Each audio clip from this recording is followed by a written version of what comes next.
shots, but I don't feel nothing. I ain't gonna lie, shit, they alright, but we a little rougher. Step up for the title and face your rival, this ain't a little tussle. Bet I be no bird, being chicken to get your feathers ruffled. Footwork, I'm dancing around my opponent like the Cupid shuffle. Good work, bodies hit the flow, they can't move a muscle. The upside is we ain't in the streets, shooting and shooting up. Catch me in the ring, sticking, moving and suited up. I know everybody can eat, but I ain't full enough. Oh, you said it's smoking some beef, I guess I'm pulling up. Oh, we boxing?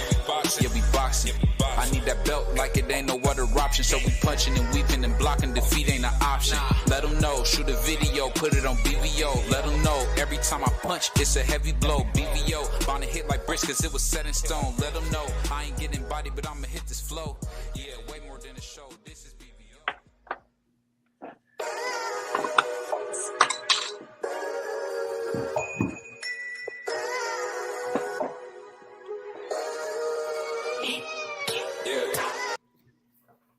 Yo, what's up? It's your boy BBO Boxing back. Your boy Prize Fighter back from vacation, man. How everybody doing, man? We back. It's been a little minute. We ain't been on here in a week. It feel like forever, but we back, man. So how you been, man? I'm good, man. You know, I'm just over here chilling, keeping my eye on the boxing game. A lot of stuff going down, man. A lot of stuff going down. You know, you got the Canelo. We're going to touch on all of that. Devin Haney. You know, I didn't get I was moving around, so I didn't get a chance to check out AB tonight. I'm a little disappointed in myself with that one. Is the fight on? How's that? You got that? Did you order it? I didn't. Oh, I couldn't figure out how to get it on Fight TV. I couldn't. They were trying to put my credit card in, man. So I didn't mess with it, man. No. But I'll say this though, it's good. At least Adrian got a fight in, man. That's huge, man. Him getting a fight. And he made weight. Yeah, I don't know. I don't even know where the fight was at. What weight the fight was at, but 147. Yeah, I think that's a bad fight for him, man.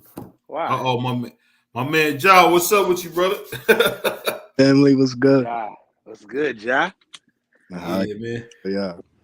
So we just started talking about your boy AB.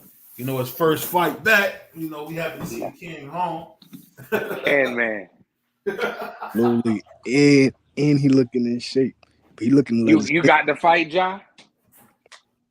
Huh? You got the fight? You ordered the fight? Nah. Nah. But I'm gonna watch it perform like a boss song. Word. Hey, but you know the funny thing about this fight though? It's just so exciting to see Adrian, man, back in the ring. Yeah. That's the type of guy where it's like he could be 90 years old, but man, if he get focused, Look, we need the AB, but I get knockouts. You know what I'm saying? Yeah. That's what we need right now. If we get him again, he gonna be on the turf for the next 2 to 3 years. Hey, I told BVO earlier, I said if AB come in here tonight, dominate, get a stoppage, man, he gonna be right back in position for something big in his very next fight, bro. His name ring bell. Whether you love him or hate him, whether he don't let his hands go or he does, no matter what y'all say, his name is still Adrian Broner, and that will sell anytime. Period. Absolutely, but imagine like when he start fighting with the bigger names, that promotion gonna go crazy. Yeah, I want him to get his confidence back. I want him to get back in his bag, man. Yeah, like I went when AB when he came to Atlantic City, dog. He fought Gavin Reese, I think. Yo, man, AB, he wasn't letting his hands go in that fight. Then he just turned it up, man. Like a switch came on. I was watching it live, so you know, I was very entertained by his ring entrance, and he just was overall entertaining. Period, man. I always rock with AB for sure. Absolutely, but he was supposed to be the next big face of boxing, but life got in the way. But yeah, he's getting that money. I was just breaking down. I don't like the pocket watch, but sometimes I like to know what I'm. You know, just for me. You know, AB was getting money, man. You know what I'm saying? His purse was crazy. You know, he was getting money, man. So hopefully the brother is back on track tonight, man. I'm going for you, man. Shout out AB. I just want him, man, to put that bottle down. Come on, man. I'm just telling you. BVO got to be the bad guy. Got to be the bad guy. I'll tell you the truth, man. That's his only problem, man. He said he ain't drinking months.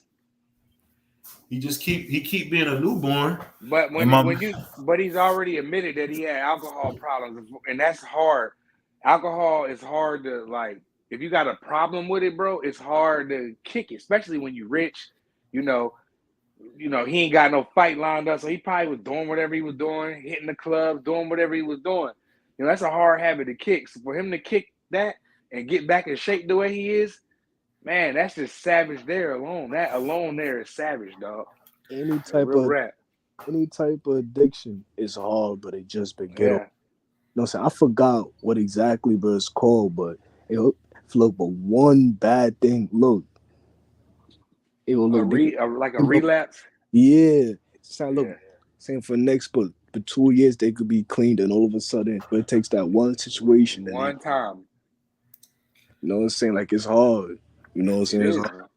And so he's in phenomenal shape. I saw clips of the weigh-in. Yeah. AB looked like he was in phenomenal shape. I seen a bunch of before and after pictures. That never was Adrian Broner's problem. AB can always get in shape, man. Absolutely. But a lot of people were saying, "Oh, it was a fat camp." Well, I don't think it was a fat camp for AB. I think it was just like a life-changing camp for Adrian Broner. I think that he really locked in. His money might be funny to, compared to what he's normally having, and he knows that he still got some time to get some 2-3 big paydays, and that's all he needs. And shout out to him and all his kids. Hopefully, the kids is in good shape and the mothers is in good shape, and I'm rooting for the Broners. Period. Absolutely. We know exactly. We know you rooting for them, buddy. BBO, he can't wait to be on some clown stuff, man. He can't wait, man. Hey, it kills him. Whatever my man get up talking that crazy stuff. That's all we can say. Just because I support another brother, it's a problem, ain't it? But all these other people can snort cocaine, lose belts on the scale. Give me your chain, man. All kind of stuff, man. But as soon as I start backing up a brother, boy, here they come. I'm surprised James Tony ain't in here yet. Where he at tonight? Ready to hate, like. Hey, crazy, man. That's one of our most loyal supporters, man. Shout out to my man James Tony. Shout out James Tony. Shout out. He don't get no love from Prize, but that's my brother right there. James Tony can bring his ass up on the panel.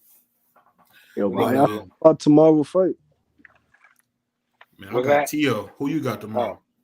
Man, I'm gonna be there live. You know what I'm saying? I got my man. Yeah, it's in New York, right? Yeah, it's in Madison Square Garden, the Hulu Theater. Yeah, that's kind of funny. He fighting that little bitty theater, man. Yeah. But I said the same thing. But him and Josh Taylor fight, man. Ain't no bad seat in the house there, bro. All them, if you in that house, bro, you got a pretty good view. I like venues like that. So. But it's too small for him. You know how many hold? Well, I think but 3,500. 3,500. Yeah, but it's not that big because look, but Amanda Serrano, she sold that out with ease. So, but I feel like he could have done with something a little bit bigger. Word. I mean, I don't know. It's a good fight. It's good. I do, Craig. Shout out to my man James Tony. Yeah, shout out James Tony. Y'all see everybody? Y'all see? I can't make this stuff up, man. Hey. It's all right, but as soon as another brother pull for another brother, I gotta get called out. I gotta say, what do you say? I'm capping for black fighters. You know what? I am capping for black fighters. How about that? The same way y'all Canelo fans, and let's get right into it. Same way y'all Canelo fans make up stuff for Canelo Alvarez, who just ducked $50 million to fight David Benavidez. Like, so, and then I seen another article come out. I forget where I saw that, but I saw another article come out saying that Canelo and his team was only trying to give Bivol $2 to $3 million. Like, that's crazy. What's the most he's ever made? What's the most he's ever made? Who, Dimitri Bivol? Mm-hmm. I'm not sure on that. We can pull that up, and let's just say it was only $3 million. Let's just say it was just three. That man should, after that spectacular win, that man shouldn't get no less than, I would say, at least $5 to $7 million. I mean, Caleb Plant got $10 million. You know, Canelo, they tried to lowball him, and he came out of nowhere like, hell no. Well, he was a IBF champion, so okay, don't matter. Dimitri Bivol wants to come down. He doesn't want to fight at 175. He wants to come down there and be undisputed. And Canelo is a duck. I always knew he was a duck, but he ducked. And then the article was reading. I don't know like word for word, but I'm gonna try to do the best I can. Basically, the article was saying that David Benavidez' team offered him the $50 million, and Canelo Alvarez didn't even respond to it. Who doesn't respond to a $50 million guaranteed? Like, that's crazy to me, bro. I mean, he'll beat David easy, man. So okay, then why he don't take the money? So if he doesn't want it, so if he's like lowballing Bivol, he doesn't even answer David Benavidez' call. Who's next up in line? Edgar Berlanga? That's what we gonna do? That's what we about to do? Come on, man. Really, I would love to see him first. I would love to see him do that undisputed versus undisputed with Mel. I think that'd be huge. Mel got zoo problems right now. Yeah, I think Mel, if Mel had the nuts to take a fight like that, that would be awesome. Man, you can't question Jermell Charlo, bro. Don't even do that. What did I do? What did I say? You said if he had nuts, like he don't got. Like he ain't been about that action. Like I'm confused. What we doing? He ain't for nobody like Canelo, man. Oh man, come on, man. Here we go with that. Hey, I know you don't like Canelo. I mean, but if Canelo, I bet you he can whoop everybody on Canelo's. I bet you he can whoop everybody on Canelo's resume. He couldn't beat Danny Jacobs. He couldn't beat Austin Trout. Come on. He couldn't beat Triple G. Didn't one of the Charlos beat him? Or they ain't fight? Beat who? Trout. They ain't fight one of the Charlos? No, they didn't fight Trout. Okay. Remember Trout got all that crap with the WBO. Salute to my man, Athletic Mind. He said AB won. I'm not sure if he won. I don't know. Yeah, that's what we've been trying. That's why I was saying I was shaking and moving. I ain't get a chance to get settled to even get the fight. I mean, I hope he won, man. Oh, speaking of that, man, we got a great interview coming, man. The great Micah K blessed us at BBO Nation with a nice interview. Came out really well. I'm gonna do some editing on it, and we're gonna put it out there. But I tell you this: the thing that I'm learning about boxing in general is that too many times, man, we don't hold these fighters accountable. But I got to give Errol Spence and Terence Crawford a ton of credit because I seen how Errol Spence looks in great shape. He really looked like he's too big for that weight division, to be honest with you. But he gonna squeeze down there and make it happen, man. I'm just excited to see the fight, and I think whether Errol wins, I'm gonna be honest. It's the first time I'm gonna say this live, but whether Errol wins or not, I'm proud of Errol Spence for being a man of his word, and I'm proud of Bud Crawford for making the fight because that's not an easy fight to take. And Josh, as you know, when you fighting a guy who's a weight bully like Errol Spence. It can go either way.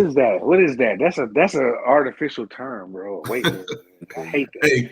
Hey, John, tell them what a weight bully is, please, sir. I mean, I'll be using that term sometimes for myself, but it's when somebody was naturally like a bigger guy, but he going down 50, 60 I know pounds. what it is, but isn't it harder to drain yourself? If I'm walking around 180 and I want to get to 147, isn't that harder to do? Man, so that term is artificial to me. But I don't want to move too fast because we jump right into Earl and Terence Crawford. I don't want us to forget what just happened with Canelo Alvarez. We got to backpedal a little bit. Because I don't think y'all understand what I just told y'all. Wait, AB fighting tonight? Yeah, he's fighting tonight. But they're making it real tough to see the fight. I thought it was like a few days. I didn't even know that. Man, where is my I can't find a damn charger in my laptop, man. I'll say this though. I'm excited, guys, about the fight. I think the thing that's making me the most excited is the fact that, for AB getting back in the ring is great. But back to this Terrence Crawford. No. That's see, you trying to avoid this Canelo Alvarez thing. I don't understand why we trying to move so quickly past it. I'm confused. So let me ask you this. So let's be honest here. If the great Canelo, right now the undisputed champion, former multi-division champion, I think he's a 4-division champion. If he was to fight, a guy like, David Benavidez, who's a prospect, he really wouldn't get his just due. So it doesn't really matter. I get what you're saying. I know. Bro, I know. Crazy. If he go in there and whoop David Benavidez, dog, he can go sell in the sunset after that. He don't got to prove nothing. Not that he doesn't have nothing to. So like, no, he won't some have people he nothing to got. prove. Yeah, a lot of people he still has a lot to prove to some people. Now the Mexican fan base riding with their mans, he can't do no wrong. That's why you don't see certain You want him to stop channels. David? Would that make it better if he stops No, David? he can. I like to see him box him for 12 rounds personally, but Canelo Alvarez, these channels, and I don't like to get on other channels, but I'm just saying, where are y'all videos at about this? I haven't seen one. Only ones I've seen are people that don't like Canelo. So where are the other videos at? Where are these videos at? Nobody wants to talk about this. The man just ducked down 50 mil, bro. 50 mil. A guarantee's around $50 million, bro. Like he ain't never get no payday like that before. And here we are again. David Benavidez, and then I was reading some stupid comments. Like some of y'all fans, y'all need to look in the mirror, bro. Some of these fans was like, "Where's the money coming from?" Why is you worried about where the money coming from? The money good. Canelo know the money good. That's why he ain't respond to the email. And then what's the dude name? Samson. What's his name? Samson. The Samson guy. He put everything out there, and Canelo just don't even act like he don't exist. You know what I mean? And then they try to lowball Bivol. So who's that leaving with? Berlanga. Bro, go look at our old live stream, bro. We got streams months ago where I said his next opponent is going to be Berlanga. He not going to, or they were trying to say, oh, he going to fight Jamal Charlo. The press need to get his life together, Jamal Charlo. I can see him doing that too. But, but come on, man. Why are we trying to get around? This man just turned down 50 mil, bro. What's wrong with your boy? Plus, pay-per-view. What would that prove? What you mean? Okay, David Benavidez, all right. what would that prove? All right. If he doesn't want to fight the fight, if he doesn't want to fight the fight, drop the WBC, because the WBC, here we go, they're not following the rules. Once again, they're not following the rules. So the man don't want to fight his man. He's a mandatory BVO. If he don't want to fight his mandatory, drop the belt. So this so they can get it on. That's what I would say. That's what I would say. How about David Benavidez fights the winner, Jaime Munguia versus Derevyanchenko? Oh, man. Jaime Munguia ain't fight nobody. Jaime Munguia has an undefeated record. I think about. I don't care what he got. And he got all DoorDash drivers and Sprinter van carrier postmen on there. Come on, man. Get him out of here. He ducked Andre. Like, this dude ain't fighting nobody. I don't even want to even talk about him on this show. Jaime Munguia. Get him out of here. Next, again. So Jaime Munguia will be a great. No, it won't. The Jaime Munguia versus Derevyanchenko game. I think Derevyanchenko beat Triple G. How many years ago was that? It's been a little bit. Okay. It's been a little bit. All right, so Derevyanchenko ain't the same one, bro. So get him out of here. I hope he beat Munguia, because Munguia ain't fighting nobody, bro. He been a mandatory for years. Never fought for a world title, bro. Just get him out of here. I don't even want to talk about that dude. I want to talk about Canelo Alvarez not fighting this man for this money. So what I gather from talking to you, you're a very educated man. So basically what you're saying is you want Canelo Alvarez, the greatest boxer of his generation, to fight David Benavidez. Yes, after coming off. The people demanding. And okay, I respect that. I respect that. Do I like that he ducked that $50 million? No, I don't. But I'll say this. When are we going to be honest and say, you know what? Canelo can't do everything, man. Hey, listen, everybody else fighting the best. Tank and Ryan led it off. Then you had Plant. I keep hearing Tank. You got Devin and Lomachenko. You got Earl and Bud. I don't care. I'm talking about he fought the fight that everybody wanted him to see him fight. Everybody's doing it now. It's like trending right now, like big fights. So, all right, Canelo, it's your time. You run around here still saying you the face of boxing. Okay, face of boxing. Well, they got a challenge for you out there for Undisputed. They want to see you fight David Benavidez. They offered you $50 million. They accommodated you financially. Not that they need the money, but hell, who doesn't want to $50 million? I'm gonna give you know what, man. I'm gonna give you that one. I think everything you're saying is true to an extent, but you think it's 100% true. But I'll be honest, bro. Him beating a prospect means nothing. But Man, he's not a prospect at this point no more. The man's been a world champion. Who did he beat? He been a world champion. Beat Caleb Plant. Okay, who was Caleb Plant? A former IBF super middleweight champion. Who did Caleb Plant beat? He beat every opposing. I get it. He beat Anthony. He beat Darrell. Nobody. Who else he beat? Uskatagi. He was tough. He's solid, isn't he? You talking about bums, man. You talking about bums. That's what you said. They all fight bums. You get up here and mislead the people, man. At the end of the day, Canelo ain't got many bums on his record. He got Danny Jacobs on his record. He got Triple G. He got Austin Trout. He got Miguel Cotto. He got Sugar Shane Mosley. All his big fights are questionable, bro. He beat with Triple G. He beat Lara. Questionable.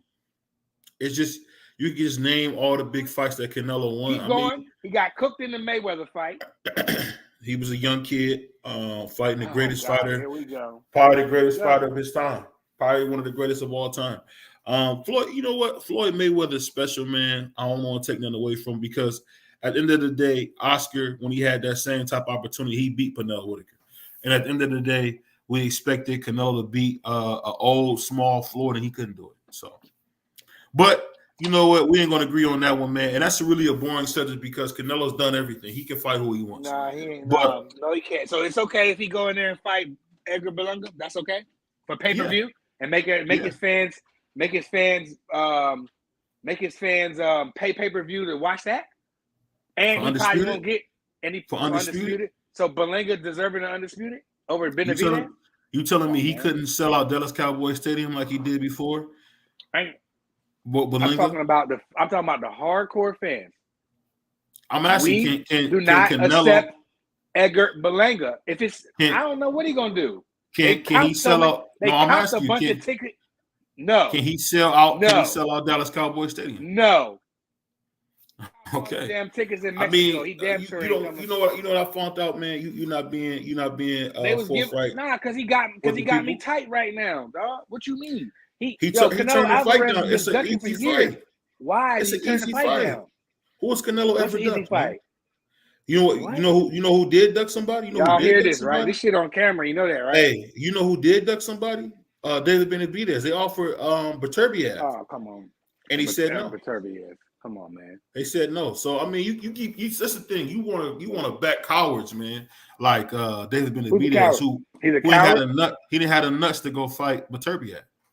I mean, you could put your Canelo don't got the nuts to fight him. He turned down $50 million. I ain't never heard of He fought Bivol and lost. He fought Bivol and lost. What fighter turned down $50 million? Canelo's done that a couple times. Okay, there we go. Canelo's done it a couple times. You trying to get anyone? They want to have a catchweight with Errol Spence, who's a middleweight. He said no. He said, "Why not fight me?" No boxer in the history turned down no $50 million, but this man multiple times. That's not true. That's not true. Anthony Joshua turned down $50 million 2 different times. Mm-hmm. It's just a part of business. It's got to make sense.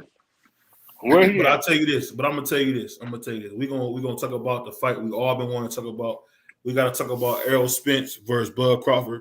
I know we all seen Bernie the Boxer's live stream. That boy Bud looked in impeccable shape. He looks like he's really ready to do some damage. And I'm gonna tell you what, man. And I can ask my man Prize this. I'm kind of worried about Errol, man. And I'll tell you why. For one, we all know Errol's a middleweight. You can see Errol. Errol is huge. Errol looks as big as a house. He should be at 147. He's a weight bully, and that's okay. That's fine. He's not the first weight bully. He won't be the last. But he's gonna get in there, and I'm just hoping he stay focused, man, because Bud Crawford is the real deal. Bud Crawford is, and I'm not changing my pick, guys. I don't want y'all to say, "Hey, BBO changed his pick." No, BBO ain't changed nothing. I'm just telling you, man. This dude, Bud Crawford, scares me, man. The way he hit the bag, the way he talking about dismantling Errol. He talking about how bad he want to beat on him. He talking about how he want to do this and that. And keep in mind the lineal bad Errol Spence gonna beat on him. How about how bad Errol Spence gonna run through him? How about how long Errol Spence plotted and waited and did everything that he said he was gonna do to get to him and got to him? Mm-hmm. I hear you, Joe, but I'll tell you this, man. This dude, Bud, is different, man. Bud is a lot like you, man. Like I seen some of your fights. I noticed that when that boy Ja get hit, he turned into a madman. Am I wrong, Ja? Whenever you get hit, you turn into a madman. Am I wrong? Absolutely, but I don't like it. Hey, I watched my man John a fight. Dude got him good. I thought he did something. That boy John turned all the way up. So if you talking about a world class athlete, like not saying against my man John, but you talking about a world class athlete like Bud Crawford do that, I'm just worried, man. He might mess around and stop Errol, man. That's just the God's honest truth. He might mess around and stop Errol. And I'm telling you, we all talking about Errol's jab. We talking about Errol's body work. But at the end of the day, man, that dude Bud, man, he looks scary, bro. And I mean that. I mean that. He looked like he really want to hurt Errol. He looked like he really is coming in there to hurt Errol bad. And I'll just tell you this, man. I'm excited about the fight, but I want to know what you brothers think about this fight. What y'all guys think? By stoppage in the 11th round, like I've been saying, about Terence Crawford. And he going to show y'all why he is who he is and why he say he is who he is. Period. I haven't decided on who's gonna win that fight. I don't think that I will pick a horse in this race. I like both of them dudes, man, and it's gonna be two trains colliding because everybody can come up here and make any videos, make 1,000 videos, 1,000 lives. Don't nobody really know what really is gonna happen in this fight, and that's for you, Earl. What they call them, Earl Spence man fans and the Terence Crawford man fans. Y'all don't even know what's gonna happen. It's all question marks all around the board. They both got tools. Earl got the jab. He's very, he's basic, but he's really good at everything. Super basic. Yeah, so is Tim Duncan, like he said. That was a good comparison. He said, I'm in Tim Duncan in boxing. That was a great comparison. Tim Duncan was just good at everything, but hell, a lot of people say he's the best power forward ever.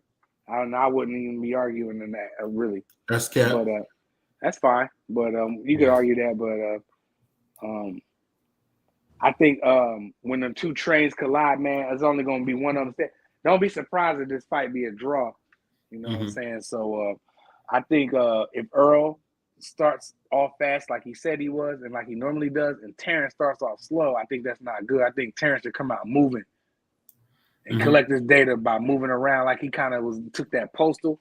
He didn't really want to engage until he had to. He stayed on the outside and he was so great. I know it's Victor Postal, but still, and I know Victor Postal ain't no Earl Spence, but I'm just saying how Bud was on the move, and eventually he started doing what he do, man. I just think Terence Crawford is a great athlete. He's a great person. And, I really don't want neither one of them to lose, but we need this fight, man. Somebody got to go. And I'll tell you this fight is huge because for the first time in a while, they're putting the welterweight lineal belt, the Ring Magazine belt on the line. And we all know how big the Ring Magazine is. Can we get rid of that belt? I just want to get rid of the ring belt. I just want to do away with it. I don't need it. We don't need it. You want to do away with the lineal champion? Well, let's make another one up. Well, why does it got to be with them? Like they just be. Do you ever see they pound for pound rankings lately? Like I don't even can't take them serious. It's awful. But so why we got to fight for their belt? Like no, scrap that belt. Bud got the WBO. Earl got the other three. That's all I'm worried about. Oscar's little belt. He don't even have Charlo ranked in the pound. Man, but he got Oscar as his lineal junior super middleweight champion. So who? What do you Jermell Charlo's a super middleweight lineal champion. He got the Ring Magazine belt. Well, Jermell, yeah, well, sorry, Jermell. You can't. There's no denying it. But the man don't want to put him on the pound for pound list. So why do I gotta take that Ring Magazine belt? It ain't the same when we were young, when we were kids. That Ring Magazine don't got the same. What's the word? I don't even know the word. It's the but Bible, it don't got the man. same. It's the Bible. It ain't my Bible. That ain't my Bible. I'm talking about for boxing. Not just personal. Nah, man. When we was kids, man, you can say what you want. We was pulling the Right. pictures out of the bar, out of the book, and putting them on the wall. Hell, my parents subscribed to the book so I can get the book when I was a kid. Hey, you see, saying? They were just happy that I was reading. They were just happy I was. John, you see how he do that? Read. You see how he do that? Because he don't like Oscar. He want to just Oscar, throw away the belt. The way they are, bro. Throw that whole belt away. Like, throw that whole belt away. I don't need it. We don't need it. I'm sure Oscar getting a fee off of it. Like, you don't even want to rank certain people.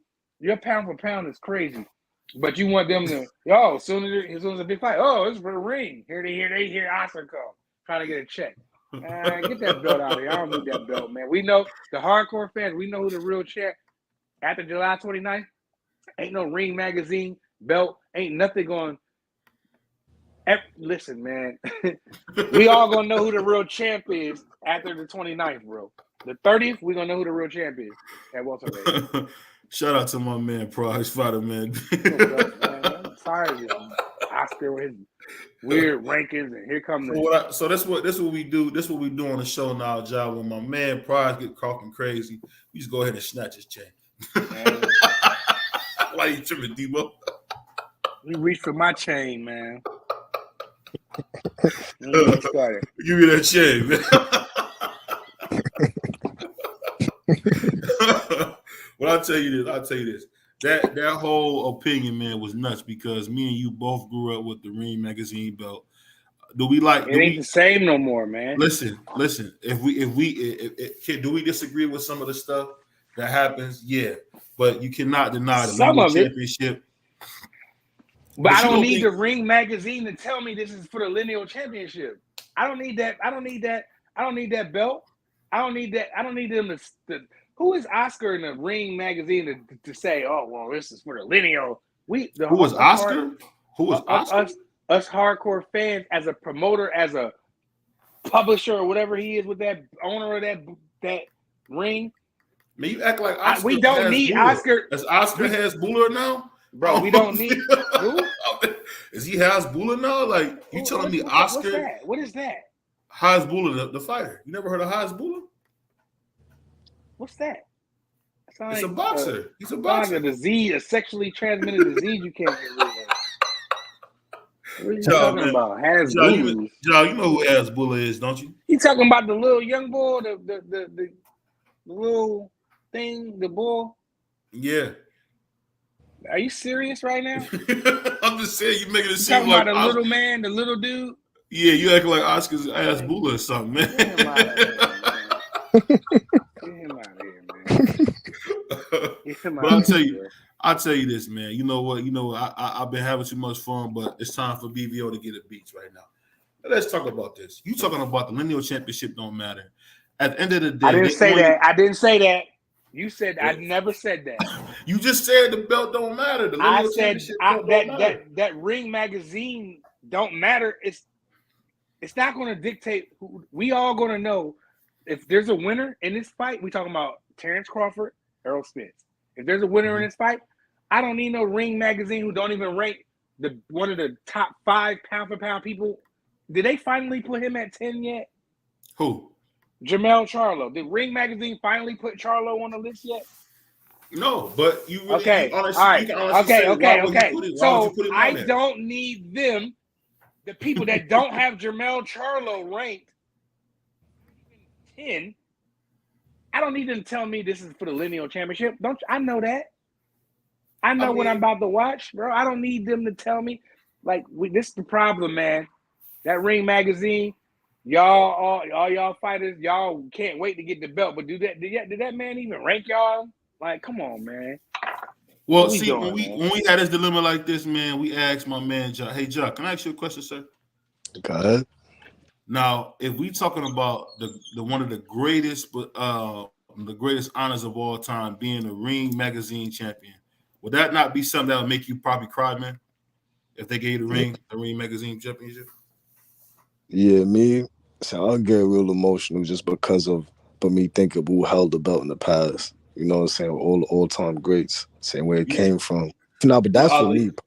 Ali had that belt. You hear Prize? Ali had that belt. So, man, Ali had a lot of belts. Hey, but salute to my man. Salute to my man Undercard. When you get this? I missed it. Not a real belt. Hey, but you know what? You cannot sit here and tell me. We just had a fighter, like my man Jao said. If I got the Ring Magazine belt, that would definitely bring me to tears. But of course, you know, prize fighter, man, he won't keep it real about, you know, fighters deserve those opportunities at those belts. And you can't tell me that the same belt that Muhammad Ali had, Joe Frazier had, George Foreman, Floyd Mayweather, Super Judah, Oscar De La Hoya, Felix Trinidad. You telling me that belt don't matter? I think it's a travesty, man. It's a travesty for my man to really say something like that. It's very. I just say I don't need it. I don't need it's very tone deaf and out of touch for you to say that, bro. Negative. It's very tone deaf and out of touch for you to say that. Because how else do you know who the Lineal champion is? Because we can tell. We're hardcore boxing fans. We don't need a Ring Magazine. These men are fighting for undisputed. So you mean to tell me there's 5 belts? I know what the Ring Magazine belt is. Listen, you talking to somebody that, you know, my parents, I was subscribed to Ring Magazine for years. Okay, so like I don't even want to get into none of that. All right, but at this point in 2023, I'm not talking about in 1995, 2001. I'm talking about in 2023. This new the magazine has changed over to Oscar De La Hoya. Bro, we don't even have Jermell Charlo. Bro, probably the second best resume in boxing. Because I know a lot of y'all gonna say Canelo Alvarez. Fine, whatever. Okay, who's next? You got to be counting Charlo in them now, right? Jermell Charlo. So that man, he's not even BDO. He's not even ranked in the Oscar. I think he might got him 10 finally. But yeah, but does he? But I'm gonna tell you this: why do I have him there? Because I value the guys he beat. Maybe Oscar don't value Brian Castano. Brian Castano wasn't no world beater, man. But hey, listen, you just heard, as my dad would say, you just heard my son Josh say, "Hey, if I got that belt, I'll be crying like a newborn." At the end of the day, man. And I bet you if you give Ja WBC interim championship, he gonna cry the same way.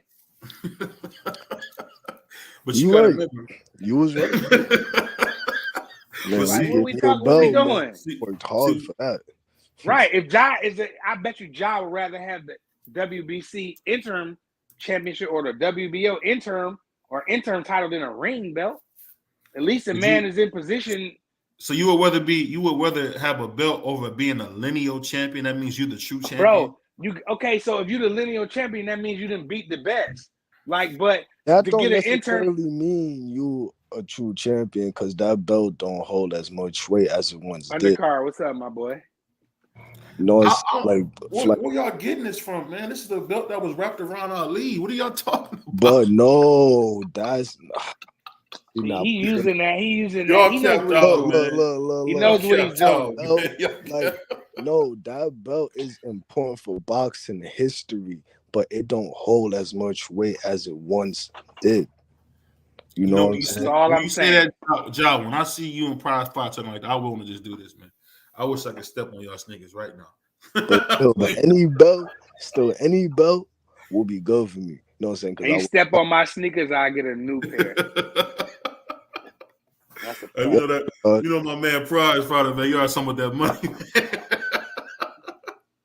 But listen, I gotta blow some smoke. I gotta blow some smoke in your face on this one. At the end of the day, man, you cannot take away the fact that Sugar Shane Mosley, Ray Leonard, Hagler, Roberto Duran, Sweet Pea Whitaker, all these greats had that belt around their waist. But you didn't hear nothing. You didn't hear nothing we said, did you? You just going off into your own. I'm not going off nothing. I'm just saying. It's just a travesty, man. How you talk about boxing in general. Now all of a sudden, Ring Magazine, because they had 1 pound for pound list you didn't like. Now it's they had a couple I didn't like. How in the world? Can I ask you this? You know that was the Ring Magazine was the first magazine that was saying that Pernell Whitaker could beat Oscar De La Hoya. Man, what year was that? Doing this, you keep doing it. That's false. Go ahead. That was back in those times. You feel me? Years ago, boxing was a different vibe and energy back then. You know what I'm saying? But now, look, with that lineal belt float. If I was to win it, walk around and say if I'm lineal champion, they're gonna be like, huh? You know, bro, right. That means you the baddest N-word on the planet. But the casual fans are not gonna nobody's gonna know what that means, bro. But us, bro. He really said what happened to the shout out undercard. Yeah, we didn't. Man, we was shaking and moving, man. We couldn't get it, man. I'm not even sure who won. Can you check and see who won, Price? Man, my laptop dead, man. I ain't even. Shit. Let me look real quick. Cause you know they fighting on an app and it's like impossible to. What's it called? Fight TV with Big Don on Fight. What's it? Fight Network or something? I've never heard of that network. Well, it's Big Don, and he just probably made that joint up a couple weekends ago. Don Savage out here. And that boy took. Hey, Ja, you talking about another black man? Ain't that man, I rock with Don King. Like he get crucified for the same stuff that Bob Arum does, but they don't see that though. And just so people know, he didn't rob Mike Tyson, man. Mike Tyson spent his money. Let's just be real. That man had $500 million in his. What did he say he had when he went to prison? $400 million. $500 million in his account. So how is that robbing somebody? Like you. Even if he took another, let's just say Don took $500 million and he left you with $500 million. That sounds like it's pretty all right to me. I don't know. I'll just say this, man. I know for a fact we all gonna be here to recover that Teofimo fight. But I'll say this, man. I ain't gonna lie, man. I'm at a loss of words. The fact that my man Prize Fight is going against the Ring Magazine, the Bible of our sport. And then you got my man Job, man, talking about like I don't know about. I'm like, come on, man. Ring Magazine, man. That was the Bible, man. When I was a kid, all I was saying is maybe you missed it. Go ahead, keep going. No, when I was a kid and I was reading about the great Floyd Mayweather from Grand Rapids, Michigan, he was on the cover of Ring Magazine. When I first heard about the great Salvador Sanchez, it was through Ring Magazine. When I heard about Oscar, the gold medalist, De La Hoya, the golden boy. You see how far you had to go back. Right? You ain't say nothing in 2000 yet. First time I heard about Sugar Shakur was in Ring Magazine. The first time I seen photos of Sugar Shakur. I'm not from Jersey, man. I'm from the Midwest. You know, we from where people say stupid stuff like they smoking on people. And I want to get on. I don't want to get on that. I want to say that, man. I thought that was very tasteless for Errol Spence to say he's smoking on Terrence Crawford, because at the end of the day, we celebrate death way too much, man. And that's a Midwest thing. People don't realize that's a punchline for boxing. At the end of the day, man, you're talking about smoking on somebody, man. I don't like that. What you think about that, Ja? Man, you crazy.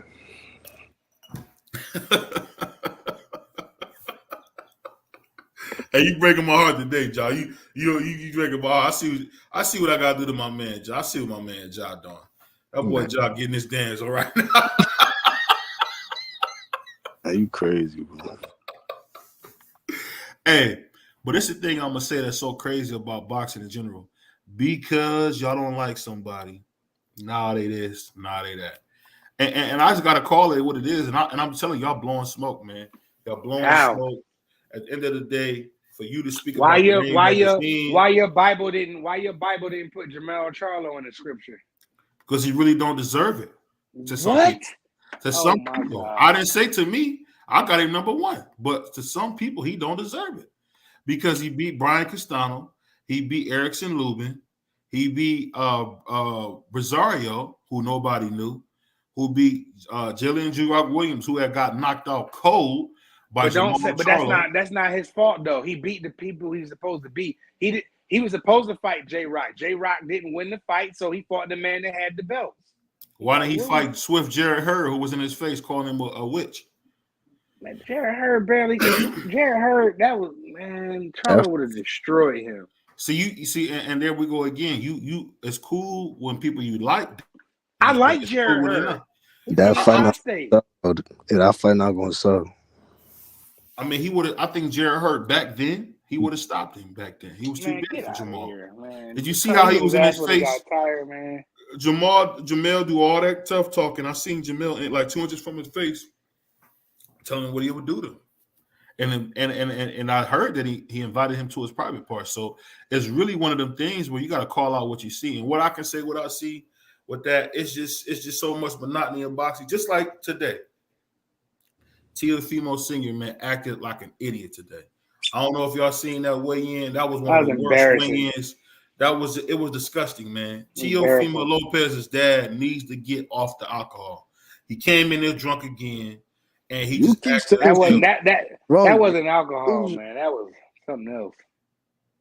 No, that's a big thing. Hey, you don't do it, Ja, but that's a big thing in boxing. It's always been booze. People like the booze. Like everybody's not as disciplined as you. You don't smoke or drink. That's rare. That's rare, bro. I'll be honest. I just recently stopped smoking and drinking. So that's for you. That's like foreign talk to you for somebody to tell you that they getting higher, they drinking, because you probably never did that, man. You probably never had like a 24 pack to yourself, or had a whole bottle of Apple Crown, or had a whole bottle of Apple Ciroc to yourself. You never done that, so you don't understand. Like, hey, getting sauced, that's a real thing, bro. I'm not making that up, John. Nah. Listen, I drunk before. You feel me? I smoked before. That ain't define me. Saying, I dropped like a bad habit when it came down to. You know what I'm saying? But listen, you don't know that. You ain't seeing them drinking. You know what I'm saying? You're not there with them. You know what I'm saying? You don't see what's going on. So it's like if you just assuming that he's drunk, or probably that's just his personality. Probably, but he was seeing the fans, you know what I'm saying what they were saying at his son, and he came to his son in defense, but like a good father should. And you know what, Ja, I got a lot of respect for you, and you my brother, and I love you. But that's absolute crap what you just said. At the end of the day, you could tell Tio was drunk. Salute to my man Q Money. Because he in there giving people middle fingers. What? You hear what they saying to his son? No father won't step to that. They called him fat. Okay, and he's saying "fuck you." Hey. Exactly. like it's simple as that. Hey, you know what's so funny? That boy Ja, man, he come off as a gentleman and a very nice guy. But hey, did you see the did you see the exchange? Well, it wasn't really an exchange, but when Bill Haney and Senior and Tio Senior ran up on each other, and then Tio and Bill was like, "Well, if y'all win, can we get y'all want to fight next?" You know what? This man jumped out the window and said $20 million. That's what his daddy said. $20 million. He was drunk, man. He was drunk. Then he need to stay at the crib. Then he was drunk, when man. I get saucy, I stay at the crib so I don't mess up my CDL. Like y'all must just bugging out here, bro. Hey, and see, I'm gonna be honest. See, and that's the thing. And I'm not saying this because of your age or none of that. I'm telling you, when you get in sauced, it's very hard to make good decisions. And Tio's dad stay drunk. We had my man Chicken Talk Lefty said the same thing, bro. He I don't know what I don't know what that means. I don't really speak text. But super cute. All I can say is that he probably that's a typo. He probably was trying to say laughing my ass off. But what I'm saying is, let's just be honest here, guys. The dude like the sauce. It's just like, okay, did y'all see the Grammys, right? Did y'all see the Grammys? I want to know if y'all seen the Grammys. No, I don't watch that stuff, man. So I seen the Grammys, and Beyonce was sauced out of her mind. She got up on there. She's a dancer. Dude. If you're gonna get sauced, if you get sauce, stay in the house. But I said all that to say this. Some people like to get drunk and go out. We seen Jamal Charlo keep coming out of here. You know, he's sauced out of his mind.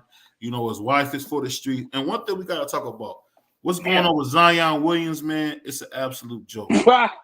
It's an absolute joke that these young guys, and I mean, I say that respectfully, John, to hear these young guys paying strippers, paying like prostitutes to have babies, man. That's a travesty, bro. That's a travesty. How you know that? Yeah, that girl, man. That girl. I got video. She was on Twitter. His videos all online. How y'all know that though? Like it's like the girl, it's proof, like it's written proof that. One girl, one of them, Ja, has video footage of Zion. Mm-hmm. You know, sleep. It's clearly him. Right. I believe every last he had a donor on his belly. He had remember that. Tweet. You know how we knew it was him? I'm gonna tell you. I tell you what, John. Go in there and type in Ticket TV and shout out the Ticket. Your Ticket got a crazy video. Not going that job, but just pretty much going over all of the messages that Mariah Mills, and shout out to her, was, you know, saying, and she felt like that, you know, she was the one, and I can be the basketball wife and all this stuff and yada yada yada, you know. And Ja was, and then there's another girl coming. It's like three Zion. of them right now. And Zion hopped in the booth and got ready. Hey, listen, but you know what? Everybody want to crucify Ja. I hate that. I keep saying Ja because I'm saying because John Morant's ass is in trouble. Not even the homie Ja. That's a hold on. Before you finish saying it, let me say this, Ja. You know why he doing that? Because my man Prize is probably over there getting sauced. So yeah. I don't box. Listen.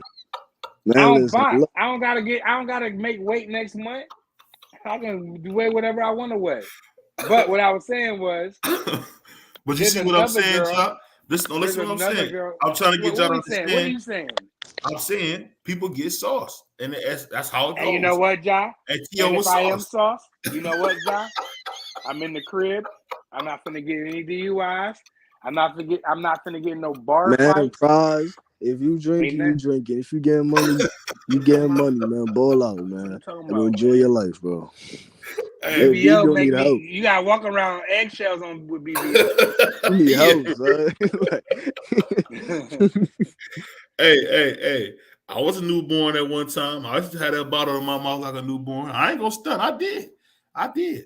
But all I'm saying is this. We got to talk about that. The fact with if you see, and it's unfortunate, people don't understand what they put online is online forever. They got videos of Zion's new baby mama, which is sad. This is baby mama, that she's twerking, getting crazy, all this wild stuff. Guess what? His kids gonna have to see that. And to know that you having a baby with somebody who's a woman of the night. I'm an old school kid. I'm an old school cat, man. We only represent classic Cokes, man. I only want the classic Cokes. Look, but thing first, that's all his business. We just seen that and kept it pushing. Two, you can't say you could say allegedly, you know what I'm saying, but you can't say that happened for sure because you not there. We sound like a COINTELPRO, BVO. There you go. You know what I'm saying? No, but that's not right. No, I can't let that slide. Come on, man. Hey, come on, man. This is how you talk to your brother, man. That breaks my heart that you talk like that, man. But I say this. I say this, man. You like one of the funniest dudes I know, Josh. So the thing that get me is you come off like a nice guy, man. Like Mike Tyson said, you come off like a nice guy. But I say this, Prize. It's just sad to keep seeing brothers go through the same thing, man. You know what guys need to do, man? They need to go ahead and get them a girlfriend, man. Stop waiting till you become successful to get your first girlfriend because you out here looking bad. At the end of the day, that boy Zion Williams played 29 games last year, but he got enough money. He got enough money to get out here and wife up these Instagram whores, man. So it is what it is, bro. But in boxing, two guys getting sauce. Tio was drunk out of his mind. There's a dumpster, right? Yeah, she's a dumpster. She's alleged dumpster. Well, it's not alleged because she's an adult. She was an adult film star. According to her tweets, she stopped doing that years ago. And Zion, she been messing with Zion. Well, she did OnlyFans, but she wasn't like on those high profile production. So she was doing OnlyFans, and you don't necessarily gotta be sleeping with everybody to do OnlyFans. We know that, but right. She obviously caught feelings. She feels like she's been played by Zion. Mm-hmm. Zion out here dumping in these strippers. Where's his stepdaddy at? I need to talk. We need to bring him to. I got a video of his stepdad up here right now. Man. Yo, Zion. But listen, this is what I was gonna say. Zion, like, we want to, trash him about these biddies, but he ain't getting in trouble with no cops and no NBA suspensions and nothing like that. He got other kind of issues. The girl was calling him. He don't play. Yeah, he doesn't. Yeah, he's a disgrace. He doesn't play. He's a disgrace to New Orleans. He talking about some. Oh, I'm not my normal self, so I can't. The doctors cleared you to play, man. We want to keep it boxing, but the doctors cleared you to play, Zion. But clearly, you like dumping in Mariah, and a lot of guys would. But I'm just saying, like, come on, Zion, man. We need you on the floor. The child support gonna get real on you. Get your stuff together, brother. Shout out to Zion. And this is what I'll say. This is what I'll say to my man. Shout out to my man Prize for saying something nice. But at the end of the day, Zion's a clown. He should get a red nose and dye his hair red.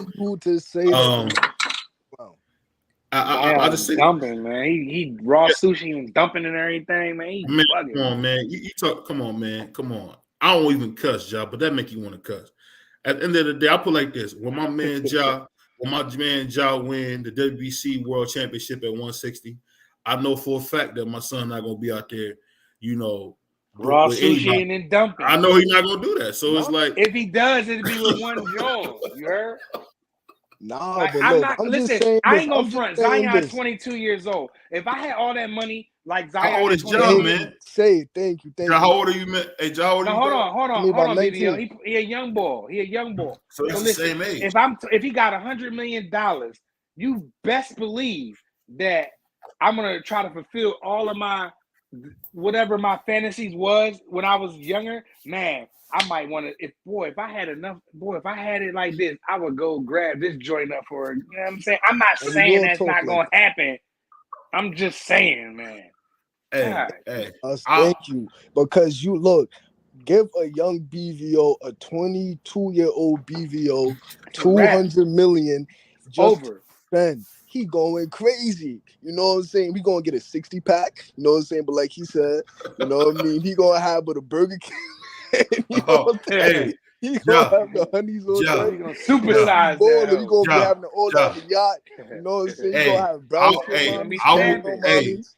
I will roast you, Flavor Flav. So don't even go crazy like that, son. Like, don't even go crazy on me, man. Like, I'll tear you up, man. You got all them bad tattoos, man. Don't go crazy on me, man. I'll roast you, man. And I see my man Prize fighter think he Arsenio Hall laughing at everything you say. It's cool. I ain't even laughing. You want some other stuff right now. Hey, I ain't worried about no brother with no pretty hair, man. That boy, that boy Prize got pretty hair, man. Well, back to boxing, man. I'll say this. So I'm looking on boxing scene right now. Now I don't and shout out to Lost Arts of Boxing. That's Q, right? Yeah, that's Q. Yep. Yeah, okay. Shout out to Q. I don't think the fight over with yet, bro. Because I'm looking up here and I don't see any winners right now. So. I did hear that AB was fighting in a casino in like a ballroom.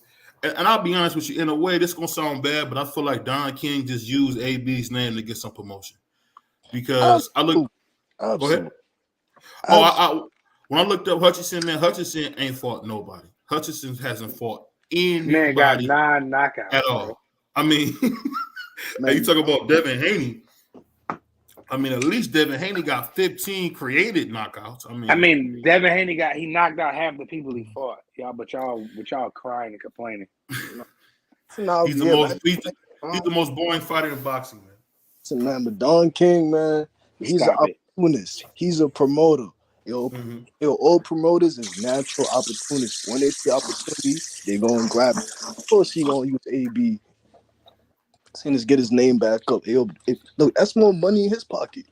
He gave AB some money though, didn't he? Yeah, but he gave AB $100,000 up front.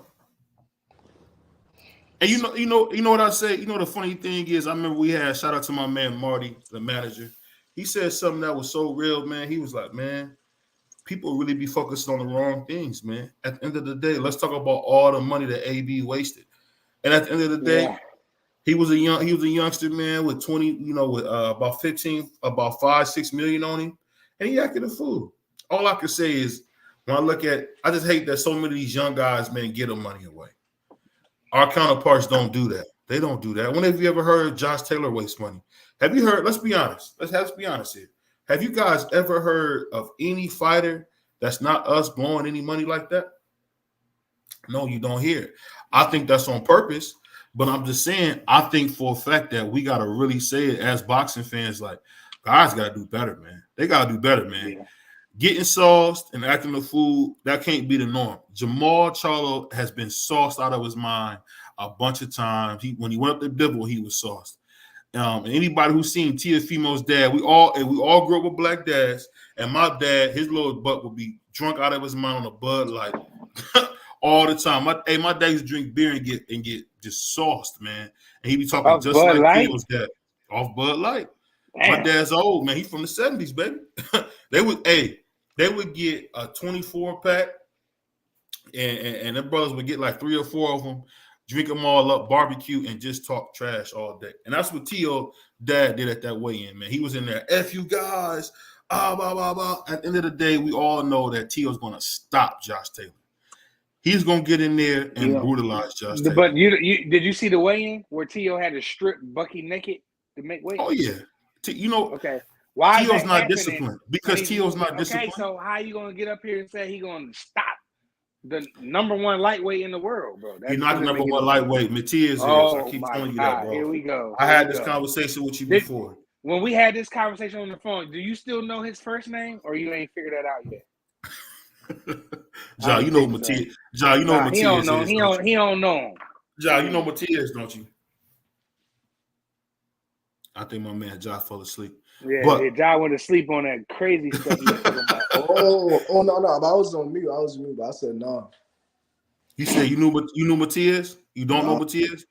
Well, do you know Regis Prograde? Yeah.